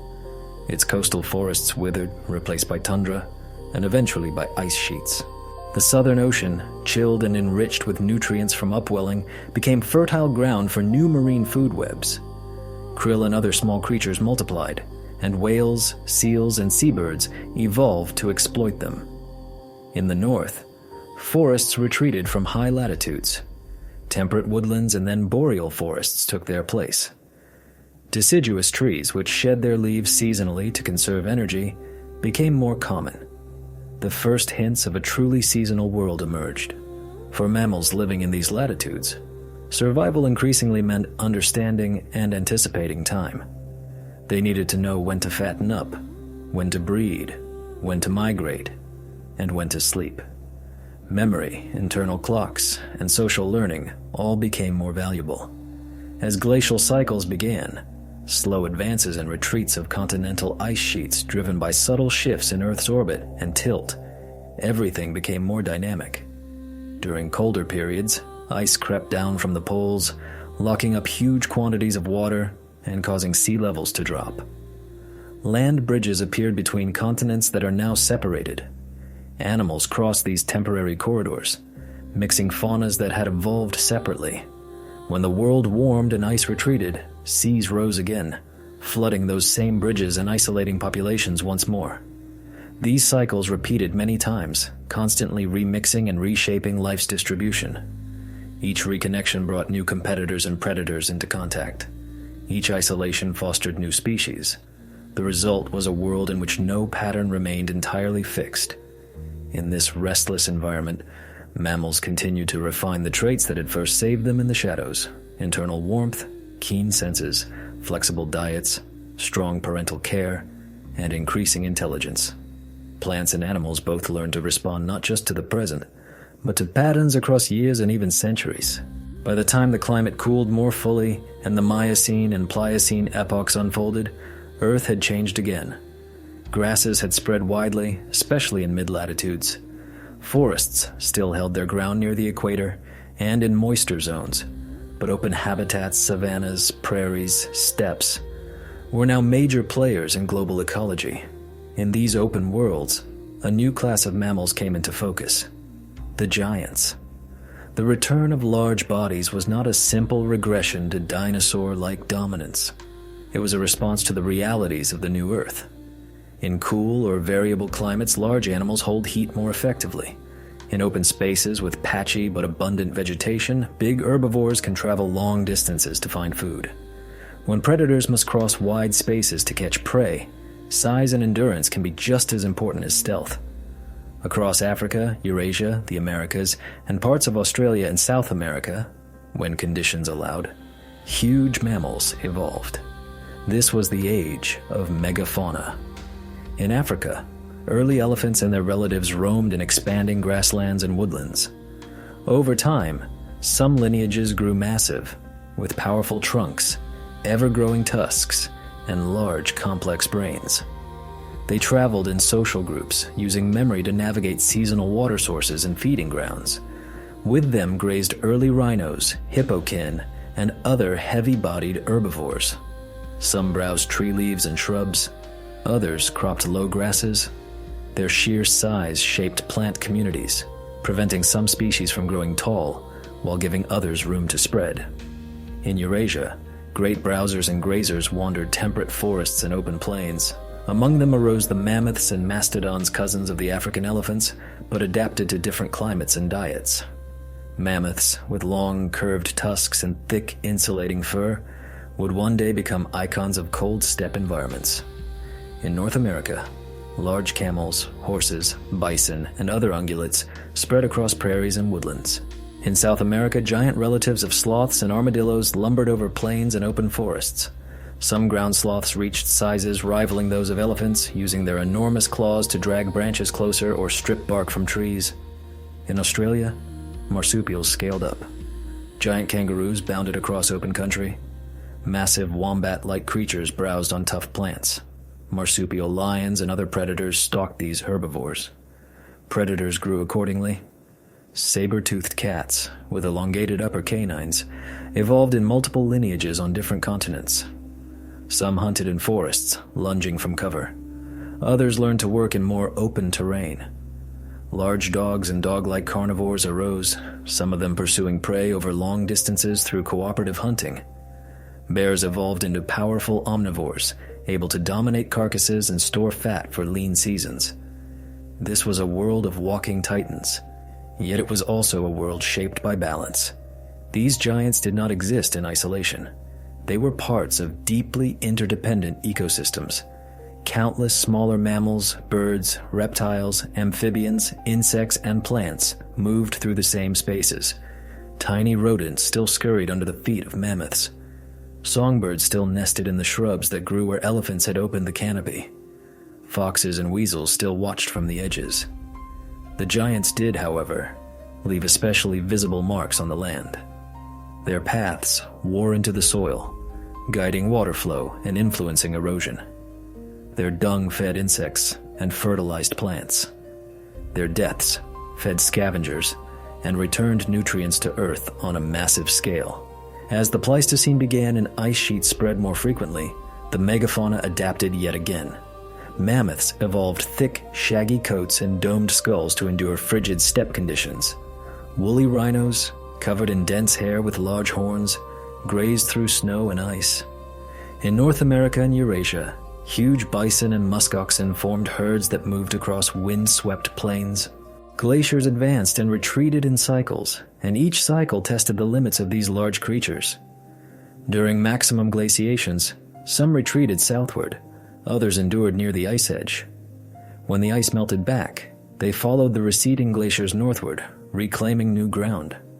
Through all of this, the giants persisted. For millions of years, they weathered climate swings through movement, adaptation, and social knowledge. Elephants and their ancestors passed migration routes from generation to generation. Herd structures led by experienced females or older members embodied memory and learning. Emotional lives evolved along with size. Elephants and mammoths, like many large-brained mammals, showed strong bonds within family groups. They protected calves, comforted distressed members, and sometimes appeared to mourn their dead. Wolves and early canids coordinated hunts and developed intricate hierarchies and relationships. Primates built complex societies with alliances, conflicts, and reconciliations. In many ways, the age of megafauna represented the culmination of millions of years of mammalian evolution.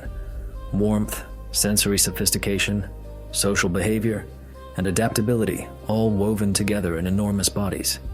Yet even this rich, powerful world was not permanent. The same cycles that allowed the giants to thrive would eventually challenge them beyond their limits.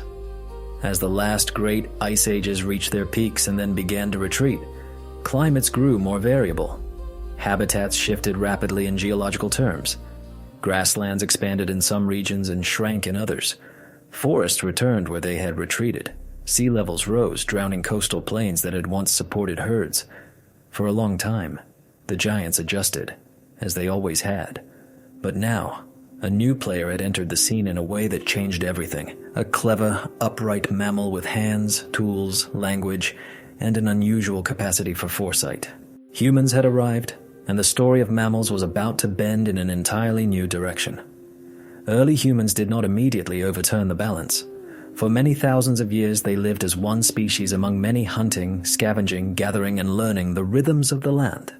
They walked among mammoths, mastodons, giant bison, saber-toothed cats, enormous ground sloths, and towering birds. They were part of the same web of life, subject to the same limitations of climate and food. But unlike any other animal, humans could imagine and plan far into the future. They could share knowledge across generations intentionally. They could change tools, techniques, and even landscapes quickly, not just through slow genetic shifts, but through culture. At first, humans simply watched and learned. They tracked migrations, studied the behavior of herds, and recognized patterns in weather and season. That understanding helped them survive in a world of ice, wind, and giants. Gradually, their influence grew. They developed more effective hunting weapons and strategies. Groups coordinated better. Communication became richer and more symbolic. Fire, once a mere source of warmth and protection, became a tool for reshaping land. Burning underbrush to open hunting grounds, encourage fresh plant growth, or drive animals in certain directions. Human population densities remained relatively low for a long time, so their impact at first was regional. But combined with the ongoing climate swings, their presence pushed many ecosystems past thresholds they had endured safely for millions of years. As the last great ice age waned and global temperatures increased, ice sheets melted quickly, raising sea levels and transforming coastlines. Habitats fragmented. Some large herbivores, already stressed by shrinking and shifting grasslands, found their ranges collapsing. At the same time, humans expanded into new continents and islands: Australia, the Americas, and many oceanic islands, often reaching them just as these animals were most vulnerable. The story of the giants entered its final chapter. Across much of Earth, large mammals began to disappear.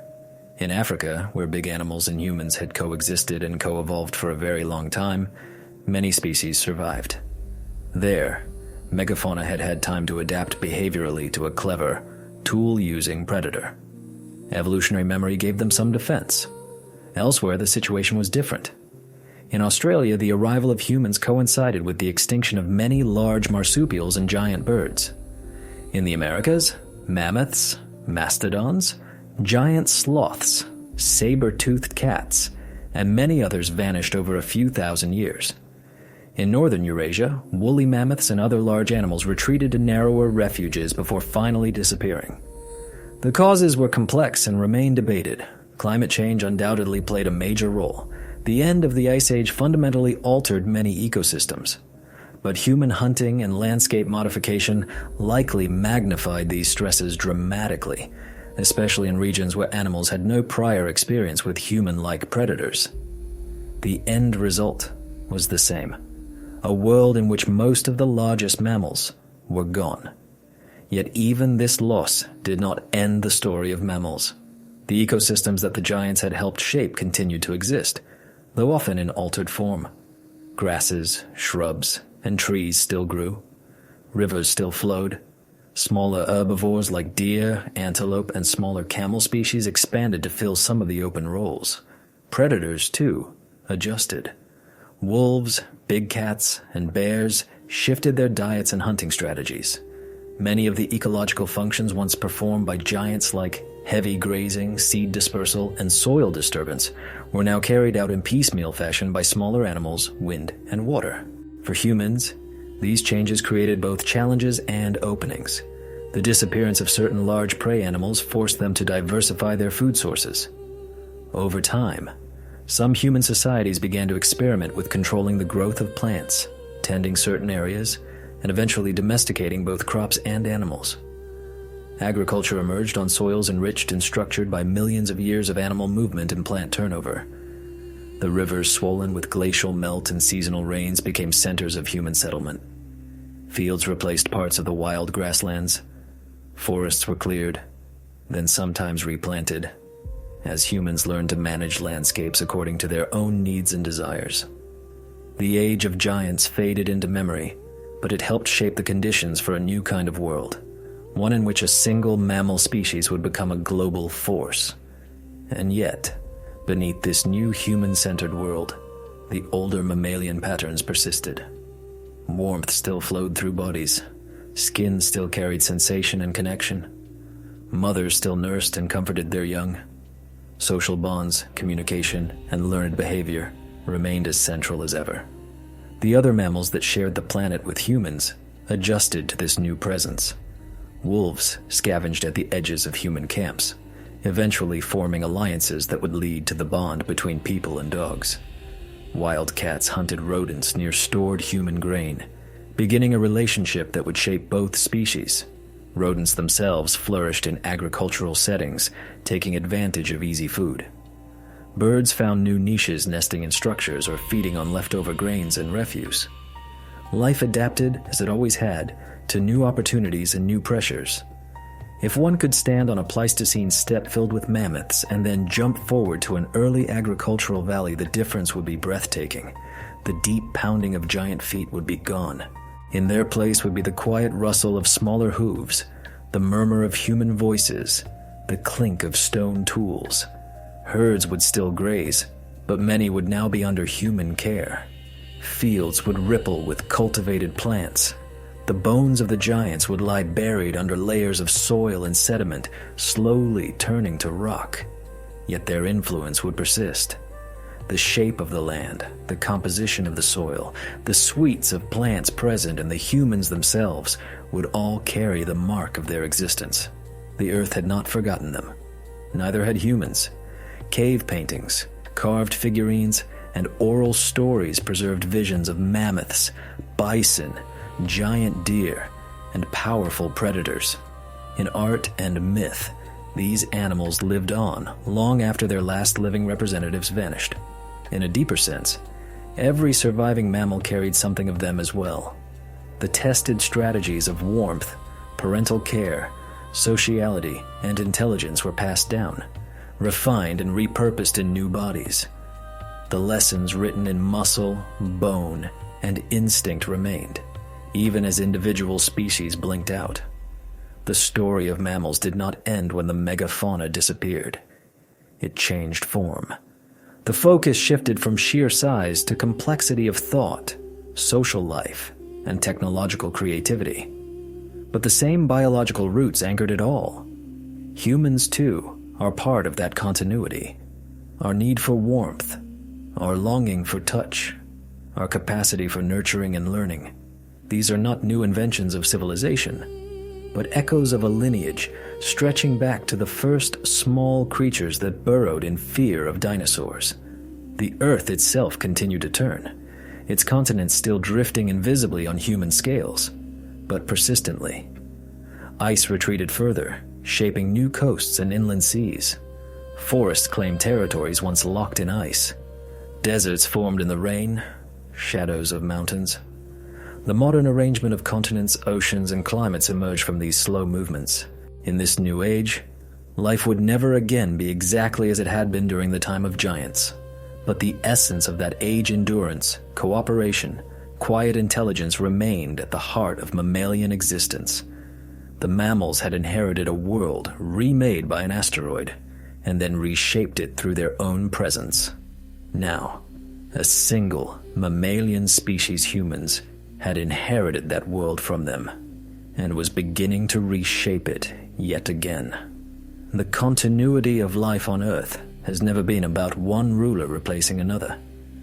It has always been about persistence, each generation building on the remains of the last, each era writing its own chapter atop the stories left behind.